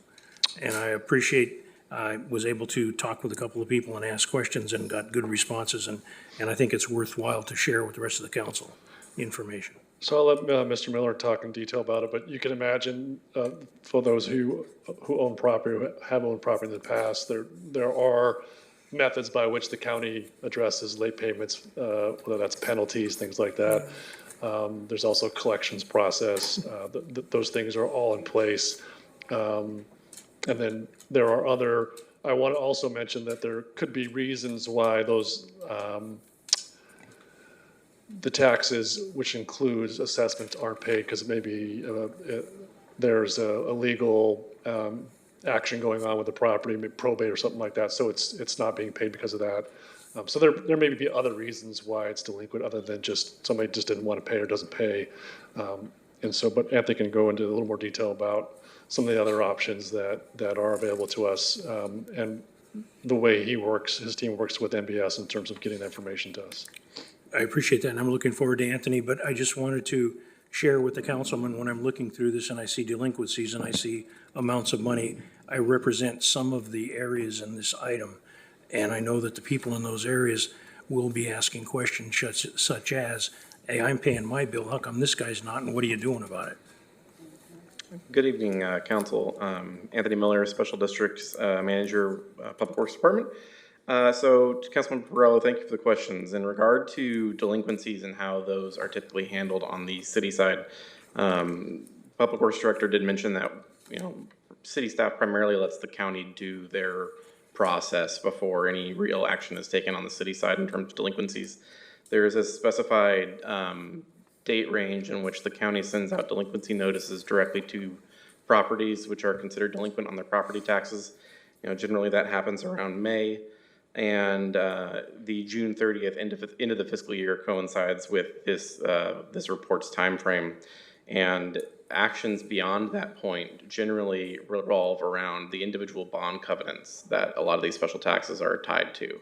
So bond covenants generally dictate how and what staff should do or can do in regard to special taxes. And I'll use Seabridge as an example. The initial date or time frame in which the bond covenant for Seabridge calls out potentially pursuing delinquent taxes is October 1st. And the methodology available to the city is to initiate foreclosure proceedings. Generally speaking, NBS doesn't recommend that we follow through with those particular processes until delinquencies reach a certain threshold, which usually in the case, it follows along with the bond covenant still. So in Seabridge, for example, that's 5% of the total special tax amount for that given fiscal year. So. Thank you. I appreciate the time and effort you spent with me explaining some of that, and I hope the council's picked up on that, because I don't think it matters which district in the city. If somebody next door is getting a free ride, eventually people are going to start asking, they're going to ask their elected official. And if they would have asked me, I wouldn't have been able to answer the question. I really appreciate your detailed answer, especially to me. Thank you, Mr. Miller. Mayor Pro Tem, go ahead. Thank you. While we have you, Mr. Miller, just wanted to give you an opportunity here. If you have any initial information or even just ballpark timeframes on any CFDs who will be able to participate in the budget season process as we come into the new calendar year, if you have any info you'd like to share about that. Well, I'm glad you actually asked, because I was in the process of drafting an email in the back of the room to my team, because we started that process yesterday. So that is going to be something that we'll be doing over the course of the next 8 weeks. So likely we'll be seeing notices come from my office to the individual CFDs and neighborhood councils probably between now and the end of the year. And then we'll be scheduling out to the end of January and February. Great. Thank you very much. Thank you. Councilmember Sir, go ahead. Yeah, just, I know it was requested earlier what page I was looking at, and it was page 278 was the page I was looking at, where I see the estimated administrative expenses of $11,065 for a 6-month period. It's like that table 3.2, I think it's there. So if we can look at that and see why that's not $5,000 a year, which is what the voters limited it to. Thank you. And just to kind of like to build upon Perello's comments about the default rate, I also noticed that the default rate had been increasing versus what we've seen in earlier years, and I'm starting to wonder if there's a lot of I assume there's probably a lot of financial stress out there. I know a lot of people have told me about how they're struggling with day-to-day bills, and it wouldn't surprise me if we see this delinquency rate go up from here. Appreciate it. Thank you, Councilmember. There's no further comments. This is only a receive and file item. I would suggest one thing. Mr. Wolf, can you explain in the numbers, some of the numbers are points in time, some of the numbers are fiscal year, and some of them are cumulative fiscal year, when we look at these numbers? Yeah, so what Councilmember Perrell is talking about is that different parts of the report, they take a snapshot in time, whether that's a fiscal year snapshot in time for delinquency, and then later on in the same report, they'll do an average across multiple fiscal years. But in that multiple fiscal year table, you'll notice that they're taking a snapshot like in August of each of the years. And so while some folks may think that the numbers should all match, it actually is a different point in time what they're taking those statistical analysis on. And the majority of the averages are below 1%. The majority of the current last fiscal year averages are below 1%. So we're talking about some small numbers, but to your point, to both Councilmember Starr and your point, Councilmember Perrello, is no free rides, right? There should be money that's paid. And there's processes by which that could be collected through the county first, and then, as Anthony mentioned, things that we can do after that. And my understanding is, and Mr. Miller, correct me, or Mr. Wolf, if it does come to the collection, the county does not handle it. They dump it on the city attorney's office, our city attorney's office. So I will say that when it comes to collections, the property tax payments, when they're identified as delinquent, it doesn't necessarily, I wouldn't say, get dumped on the city attorney's office. The county still does pursue those delinquent payments through essentially a billing process, and then it does potentially get handed over to a collections agency if it gets to that point. But generally speaking, the county has a very long time frame to collect on those delinquent property taxes. In fact, after that June 30th time frame of 2025, delinquent property taxes are then rolled into the next tax bill, and they cannot be separated. So there are a number of steps that the county takes to address and collect on delinquent property taxes, but I'm sure they wouldn't mind a reminder letter from on the city's behalf, but more often than not, the county is usually pretty defensive about the city getting, into their processes. Thank you. Thank you. Thank you, Mr. Miller. We'll now move to item N1. Oh, that was just receiving. Yeah, this last one was a receive and file only. Also from Public Works. This is the public project agreement with Philanc for primary clarifiers and activated sludge tank improvement project. The recommendation is that the City Council approve and authorize a total of $56,174,906 in project funds for the primary clarifiers and activated sludge tank improvement project. Two, that the mayor is allowed to execute an agreement with Philanc in the amount of $46,812,422 for the project and approve a project contingency amount of $4,681,242 with Philanc for a total not to exceed value of $51,493,664 for the project. Three, a project allocation amount of $4,681,242 for engineering, inspection, survey, project management for the project. And four, a project budget appropriation in the amount of $22,579,552 from the wastewater bond state revolving fund, as well as the corresponding transfers in the wastewater capital fund for the primary clarifiers and activated sludge tank improvement project. Five, a project budget appropriation in the amount of $5 million from the wastewater operation fund, as well as the corresponding transfers in the wastewater capital fund for the wastewater collection gravity main improvement project. Six, project budget unappropriations in the total amount of $18,950,159 from the wastewater bond state revolving fund, consisting of $5 million for the wastewater collection gravity main improvement project and $13,950,159 for the Oxnard wastewater treatment plant reliability project, as well as the corresponding transfers in the wastewater capital fund in both projects. And lastly, number seven, a project budget unappropriation in the amount of $3,397,350 from the wastewater operating fund and corresponding transfers in the wastewater capital fund for the primary clarifiers and activated sludge tank improvement project. This item did not originate in committee, as this is a capital improvement project specifically listed in the city's capital improvement program budget, which was previously approved by City Council. Director Michael Wolf is here to answer any questions council members may have. Madam Clerk, are there any speakers on this item? Mayor and council members, we do not have any public speakers in person or virtually for this item. Thank you. Thank you. Do any council members have any questions or comments? Councilmember Stowe, go ahead. Thank you. So this is just for my understanding. So from what I'm understanding here, there's maybe a different or maybe more robust bidding process that's used when SRF funds are involved, unless I misunderstood that completely. So we have certain requirements when certain types of funding sources are used. And I'll give you some examples. ARPA funds have specific ARPA requirements. Other grant-funded projects may have their own grant requirements. And I can have Mr. Beeman talk about specifically SRF requirements, but I don't believe there are any specific SRF. There are, so he can talk about some of the specifics, because there are certain funding sources that have their own requirements.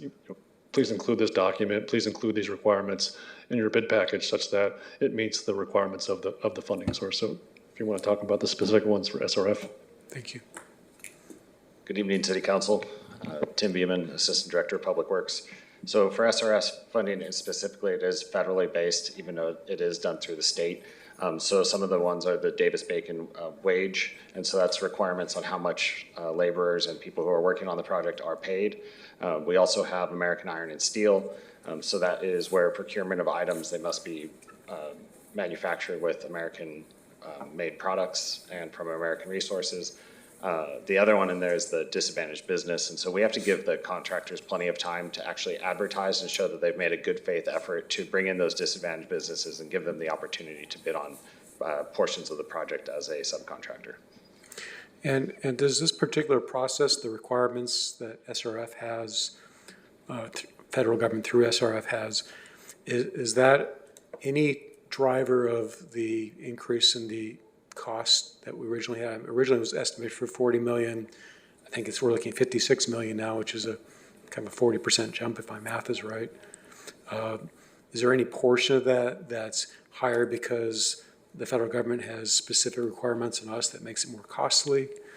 So I would say when you're looking at 56 million, that includes the, staff time that we include in the 10% as well as contingency. So really we're looking at, right around 46 million. So for so that original 40 million engineer's estimate is 18 months old. So we've had this design completed for some time, but because we have the reliability project going on, we don't want you contractors fighting over the same square footage to be able to do their project, because that can lead to, they're delaying me, they're delaying me, and that can lead to change orders.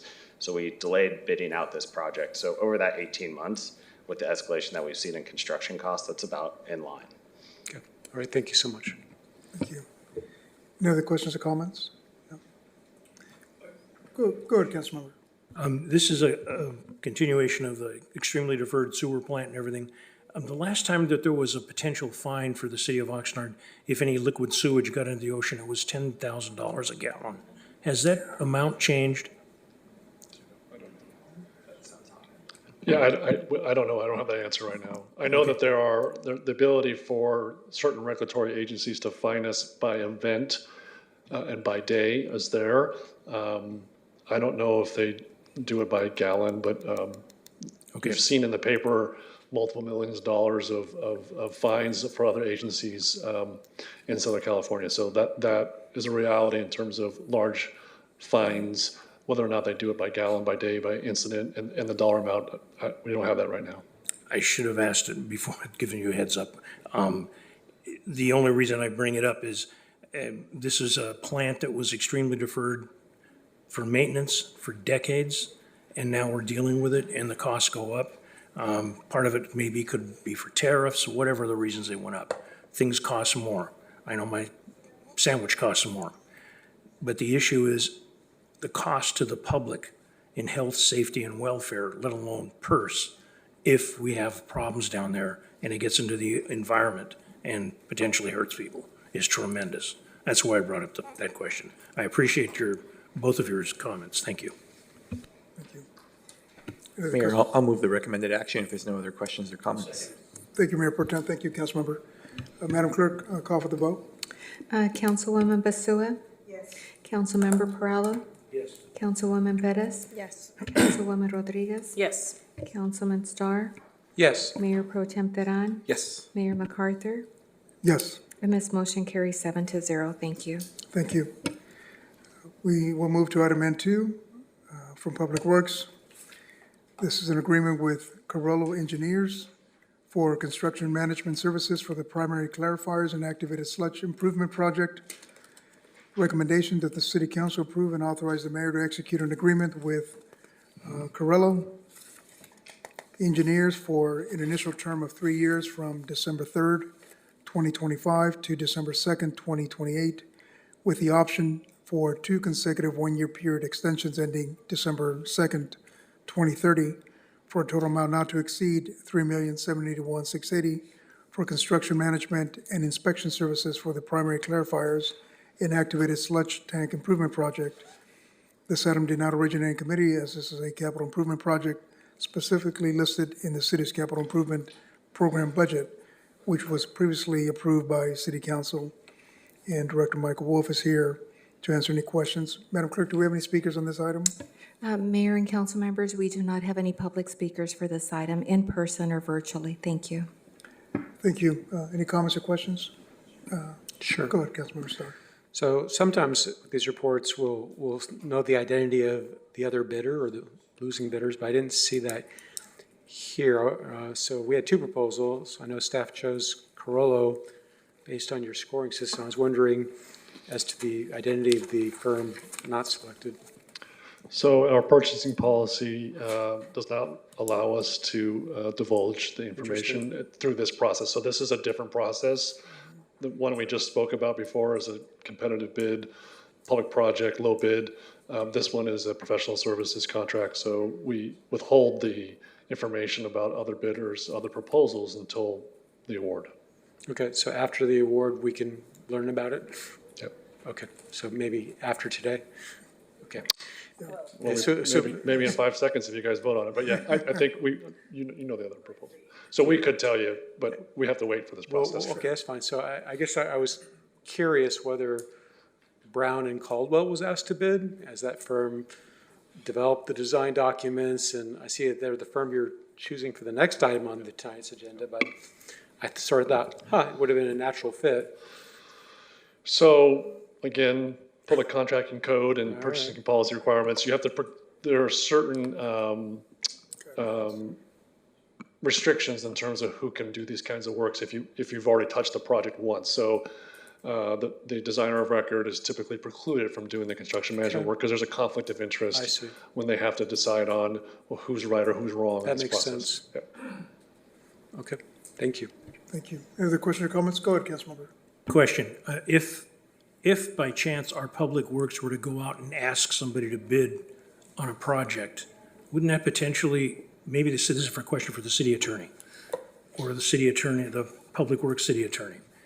If our city department goes out and asks a specific company to bid on a project, don't we get into a can of deep worms here, a problem? That people will come back and go, you're favoring one versus the other, simply by talking to them, asking them, versus putting it out in a broad advertised public bid process? So I can answer that. We do have procurement policy requirements in terms of who can and who should not be talking to expected firms that are going to propose. And so typically we refrain from contacting anybody directly for that reason. But if somebody comes to us and says, hey, we're interested in bidding on these kinds of projects, then we get them in contact with purchasing, they put them on the distribution list. But yeah, we're trying to create a fair and equitable process. And so we don't typically reach out directly to vendors, but if vendors do contact us, we say, yep, we have these projects, or please go talk to purchasing about it. So there are certain rules that we have to follow for that.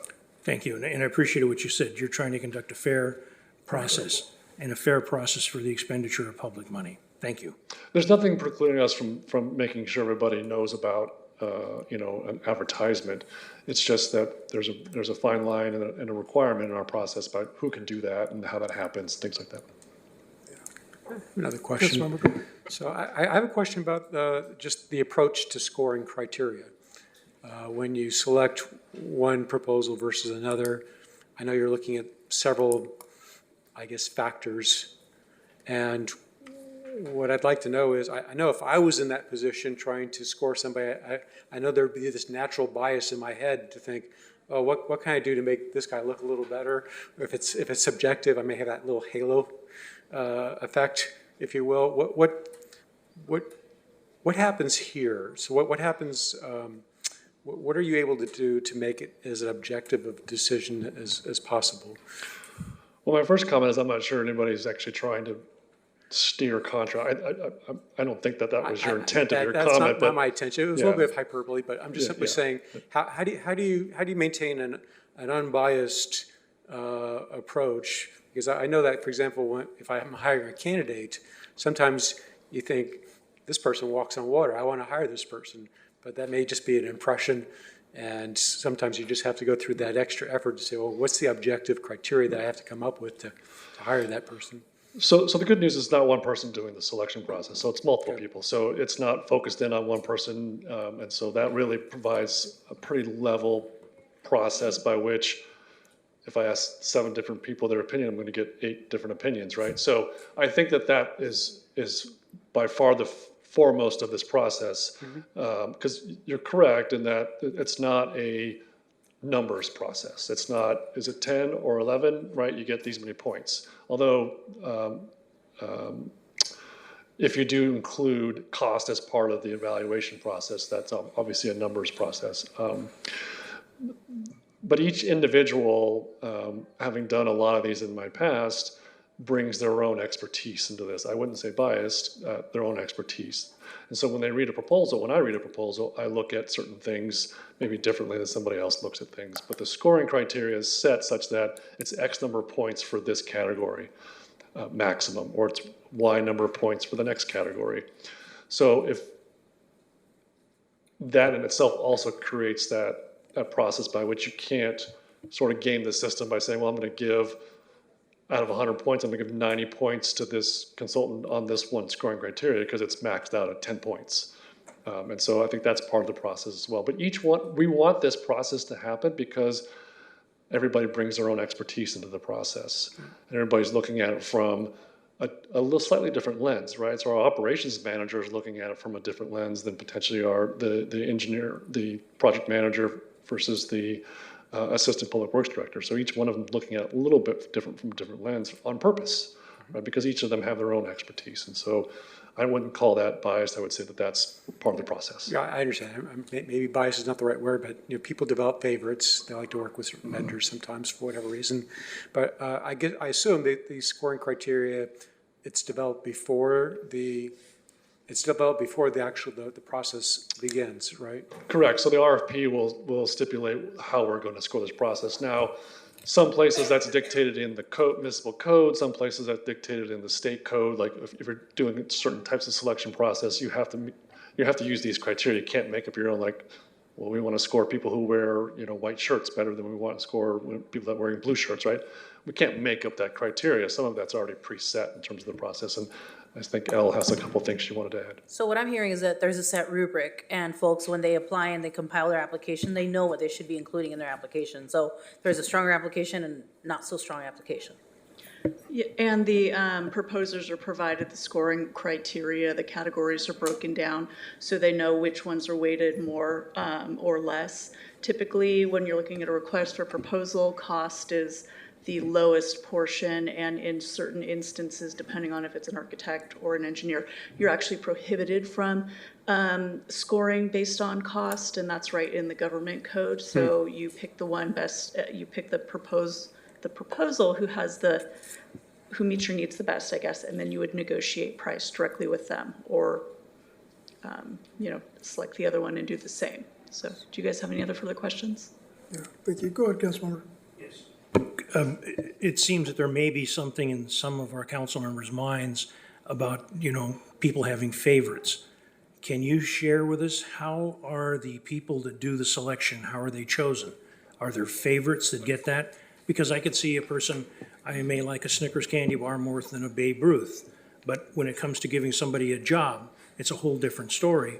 And I would imagine if I get snagged showing favorites and giving somebody a job, there's legal liability. Yeah, so a couple of things there. So typically, somebody like myself or Tim will pick the selection team based on, again, what I talked about. We want to have some expertise selecting this process, right? What is the project actually doing? Is it going to affect operations? Is it going to affect the administrative component of it? What is it going to affect? And so we try to pick the right folks to be on the selection team. As diverse as possible. Sometimes we even bring in outside assistance in that evaluation, especially if it's very technical in its evaluation process. And one of the things that the assistant city attorney mentioned to me as she was walking away was that each individual reviews it on their own.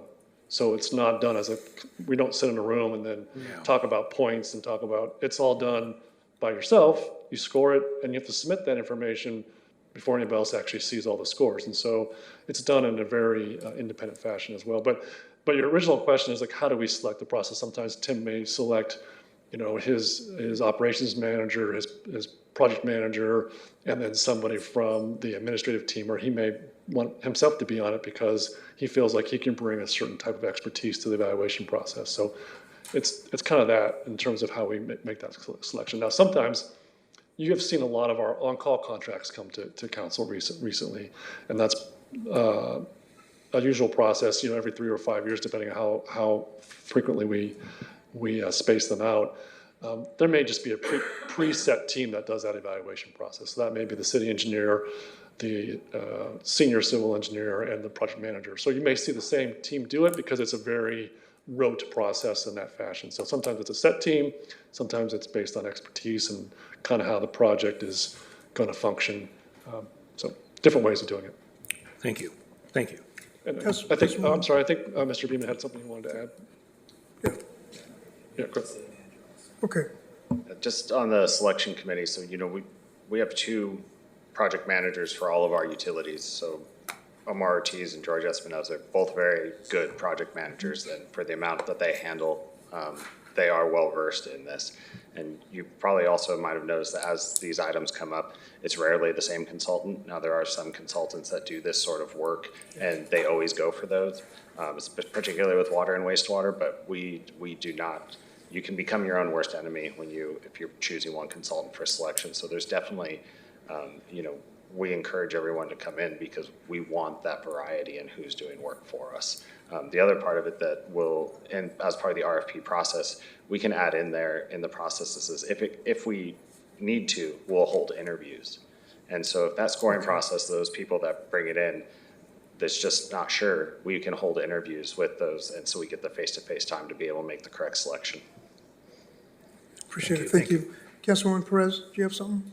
Yeah, I was looking at the term of agreement on 764 and just wanting some clarity regarding the construction timeline. Does that mean where it says to December 2nd, 2028, that would be the end of when the project will be complete, or do we have a sense of when we should anticipate construction to be completed? So Tim will talk about it, but in the previous item, there's a very specific set number of days that they were given to finish the project. Now, that obviously is contingent upon everything going perfect. And then Tim can talk about the specific dates that we picked for the professional services agreement, but you also notice that in section 4B in the same page, there's allowable for extension time as well. So, but he can talk about the dates picked. So the dates on this project, because of the SRF funding, we do have a timeline that we do need to complete it in. And so that is part of it. But as Michael brought up, we do add those 1-year extensions because we just don't know what we're going to find when we get into the ground. And so we want to be prepared so we're not coming back to you multiple times and saying, oh, we were wrong, we need 4 more days. And, oh, we were wrong, we need 6 more days. So we just add that option in there. Great. My last question is really just around the surrounding area. Anything that the public should be aware of for the people that live in that surrounding area around environmental impacts or anything like that, noise, things of that nature?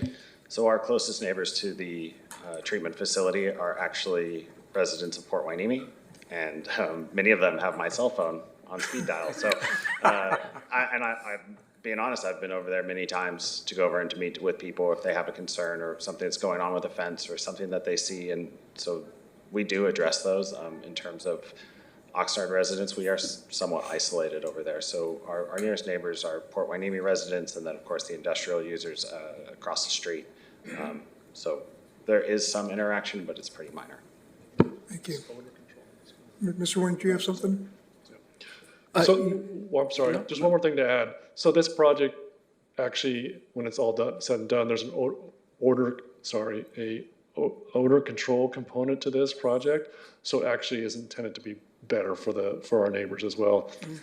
We're not as stinky as New Indy because they do a lot of stuff there, but I'm joking. But we do have components of our project that are better, that make this better for our neighbors. And a lot of that is to control the smells that come off of our plant because everybody knows what we're dealing with over there. So, Thank you. Mr. Nguyen, go ahead.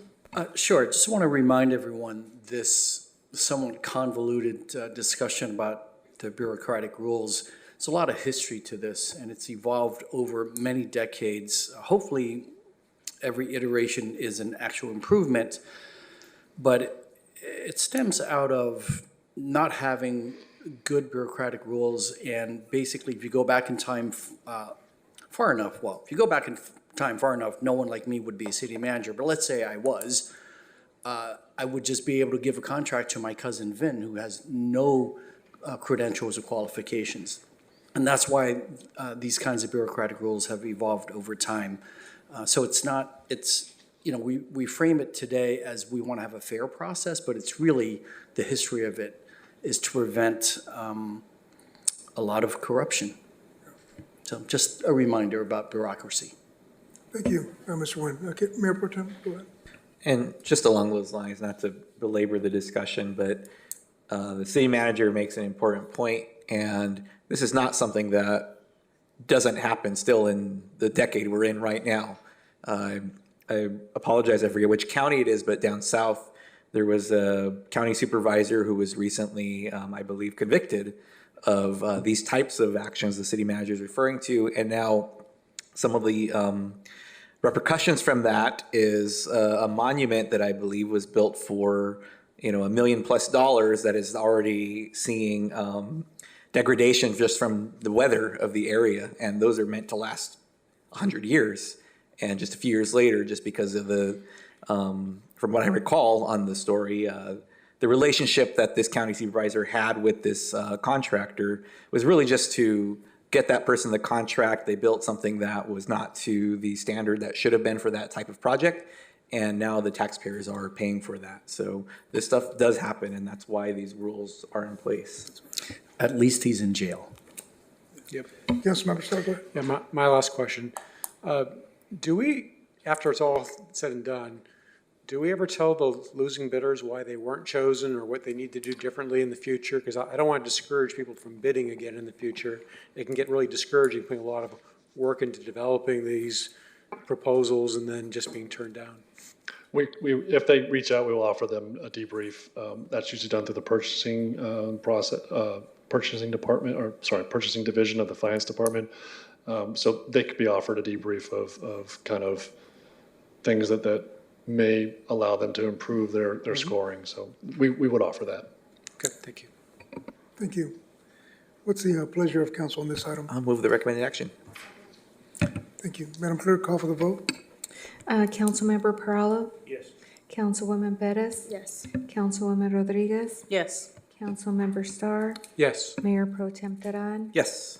Councilwoman Asua is not here. Mayor MacArthur? Yes. And this motion carries 6-0. Thank you. Thank you. The next item on the agenda is item N3.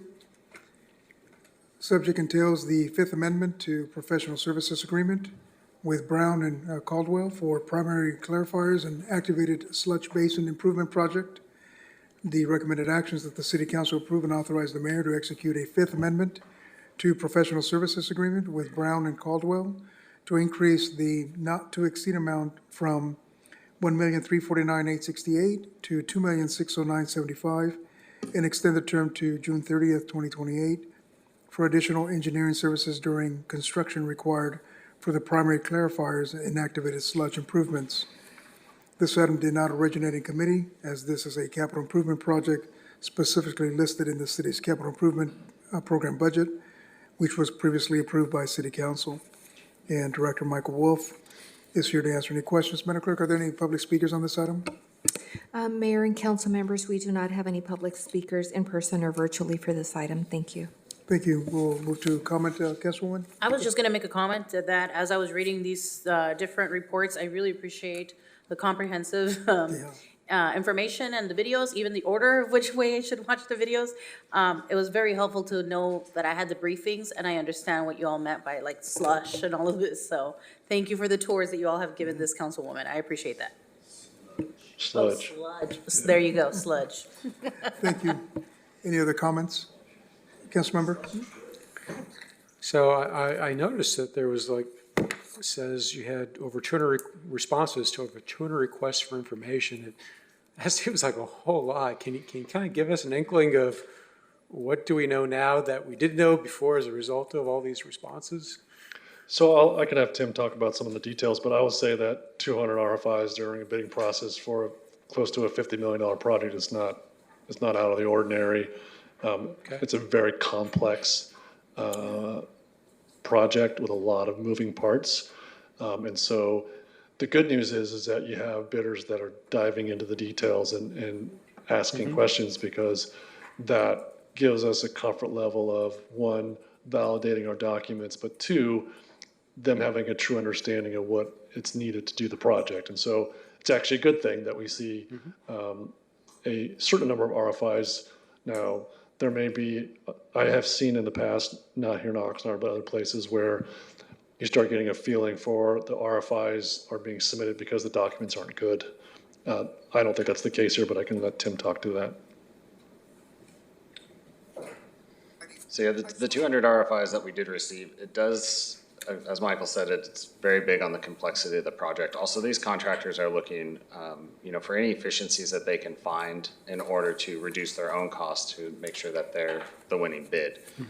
So we see a lot of them where they're requesting as-built drawings, so of the original structures. And in this case, some of these are structures that were built in the 50s, rehabbed in the 70s, rehabbed again in the 90s. And so there's lots of drawings that go into this. And they're looking to make sure that there isn't any unknown that they may miss that may cost them down the line. And so that really, a lot of those RFIs, the requests for information, are actually record drawings and things that they ask for on top of the actual design drawings. So they are diving into this. So these contractors have, probably teams of 10, 20 people working on these at any one time, diving into all those aspects of it. And my assumption is that it's kind of, it's a two-way conversation. I imagine you have lots of requests for clarification of these proposals. Is that, I don't know if they actually amend their proposal or if they just give you some sort of statement that says, well, we mean this. So the way it's Lisa Shirley, who ran this bid, she did an excellent job, and she sets up a spreadsheet. So everything is written, all those questions and everything is submitted in writing via email. We document each one of those, and then we send it to the appropriate. So if it has something to do with, our agreement or our contract agreement, we can send those to the city attorney's office. If it's something with the design itself, we send those to the engineer of record, and then they get addressed and submitted as addendums. So those addendums, if it does come up with some change or, and on the drawing it says, stainless steel 306, and in the specification it says 316. We provide that clarification, and then we develop what's called a conform set of drawings and specifications. So if there are any small changes, we put that in the conform set and deliver that as part of the agreement. I just want to add something there, and you said two-way conversation. It's not, we have to be careful about providing unfair advantage to one bidder versus the other. So as Tim mentioned, it's all documented, it's all done through a formal process. So there's not really a conversation that's happening. It's question, answer, and then if it leads to a change in the documents, then that would be an official addendum that gets submitted out, and the contractors then have to acknowledge the addendum when they submit a bid. But it's a very official process, so it's not like we're having I just want to make sure everybody's clear. It's not a two-way conversation that's really occurring. It's following the process, question, answer, all documented, so everybody who has plans, everybody who's a plan holder gets all the same piece of information, so there's not an unfair advantage from one contractor to the other. Right, so maybe a better way to say is that it's an iterative process. Yes. Yeah, go ahead, Mayor Pro Tem. I just have one last one. Thank you, sorry. So I notice in a paragraph on page 815, it starts off saying, since the completion of the design, the primary effluent underground pipe work has failed in another location. And let's see, I guess it has a lot to do with hydrogen sulfide just rotting away at the piping. I guess my question is, how are you able to determine that there was a failure in an underground pipe to begin with? I mean, what is the symptoms you see? If it's happening underground, is there lots of breaks and maybe we just don't know about it right now? Or is there something that's obvious because maybe gases rise up through the ground, or how does that work? So in both cases of this, unfortunately, they're found as soft spots in the asphalt. And so where that break occurs, it does start to eat away, or so that when the H2S hits the concrete, it does start to degrade it. That will create a void, dirt starts to fall in, and then you get a small hole, you start to see a sinkhole. So because we have so many operators walking around the plant, 24 hours a day, we are able to see when something like that occurs. Now, unfortunately, those signs are after the break has actually already occurred. In both cases, these are fully contained, but that's how we find them. Someone walks along, says, that looks like a soft spot of concrete or asphalt or concrete, and that shouldn't be there. And we actually will excavate and do an inspection to see if something is going on. I assume it must take years sometimes for a problem to be recognized. Thank you. I assume it must take years for in some cases for a problem to even be recognized. Definitely. I mean, so the primary clarifiers were constructed in the early 70s, and so here we are. Right. 50 some odd years later, and that's when we're starting to see those breaks occur. And so we wanted to integrate any possibility of finding those through construction into this, where if it does require additional work to change in design to accommodate. Thank you. Thank you. Good.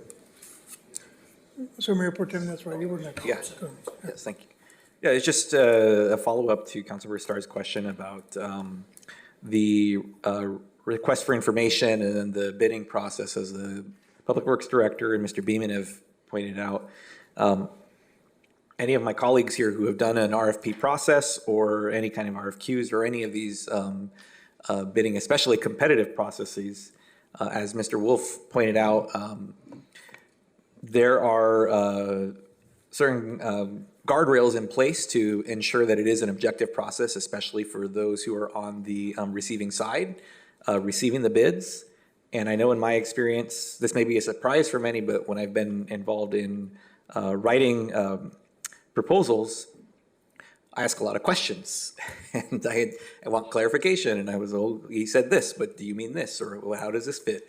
And oftentimes, especially when it's a state level or a federal level request, there will be a period where you can ask questions and they're all received, and then all of the questions are published for all of the bidders or potential bidders to review during that time. And so, I appreciate you making the distinction that it's not literally a two-way conversation here, but rather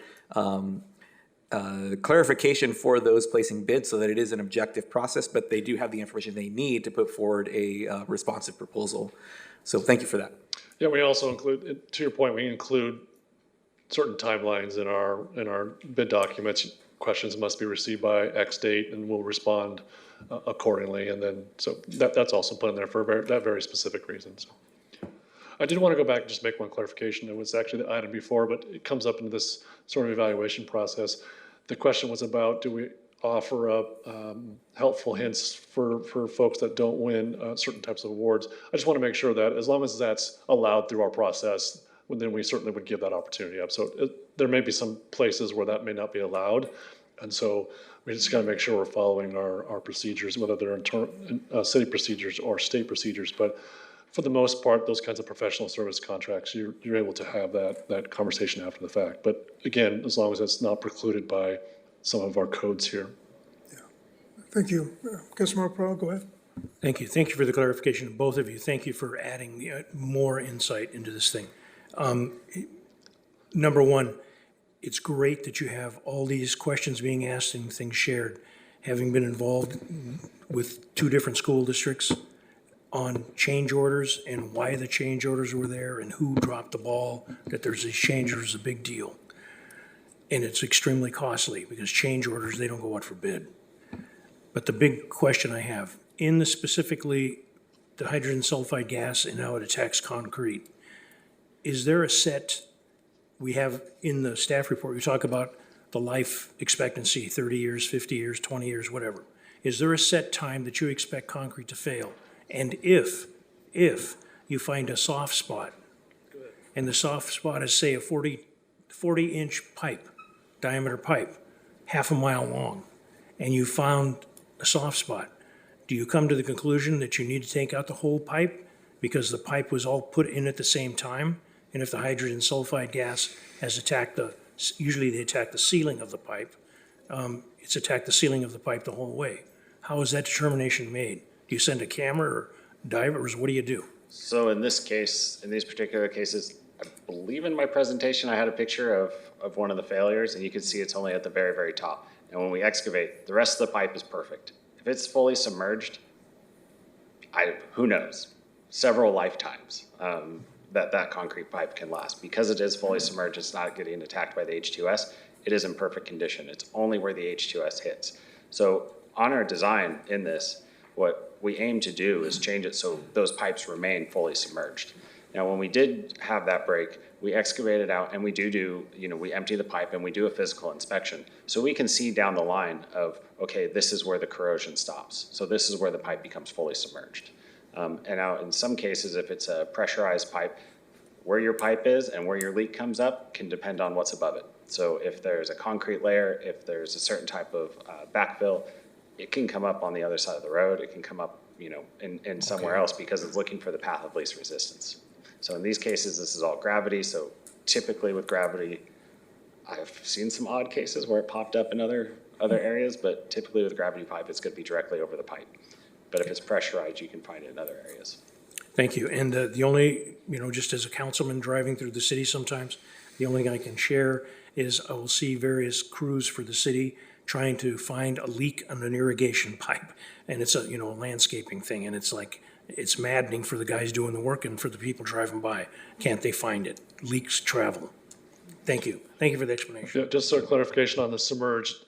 So when we're talking about gravity fed, especially sewer pipes, when Tim is talking about submerged, we're talking about it being fully wetted perimeter inside the pipe. So we don't want to have that air gap inside the pipe, not submerged like underneath water of the pipe, but the pipe itself inside the pipe is all the way up to the top, such that you don't create that air gap that allows that hydrogen sulfide to do its dirty deed on top of there.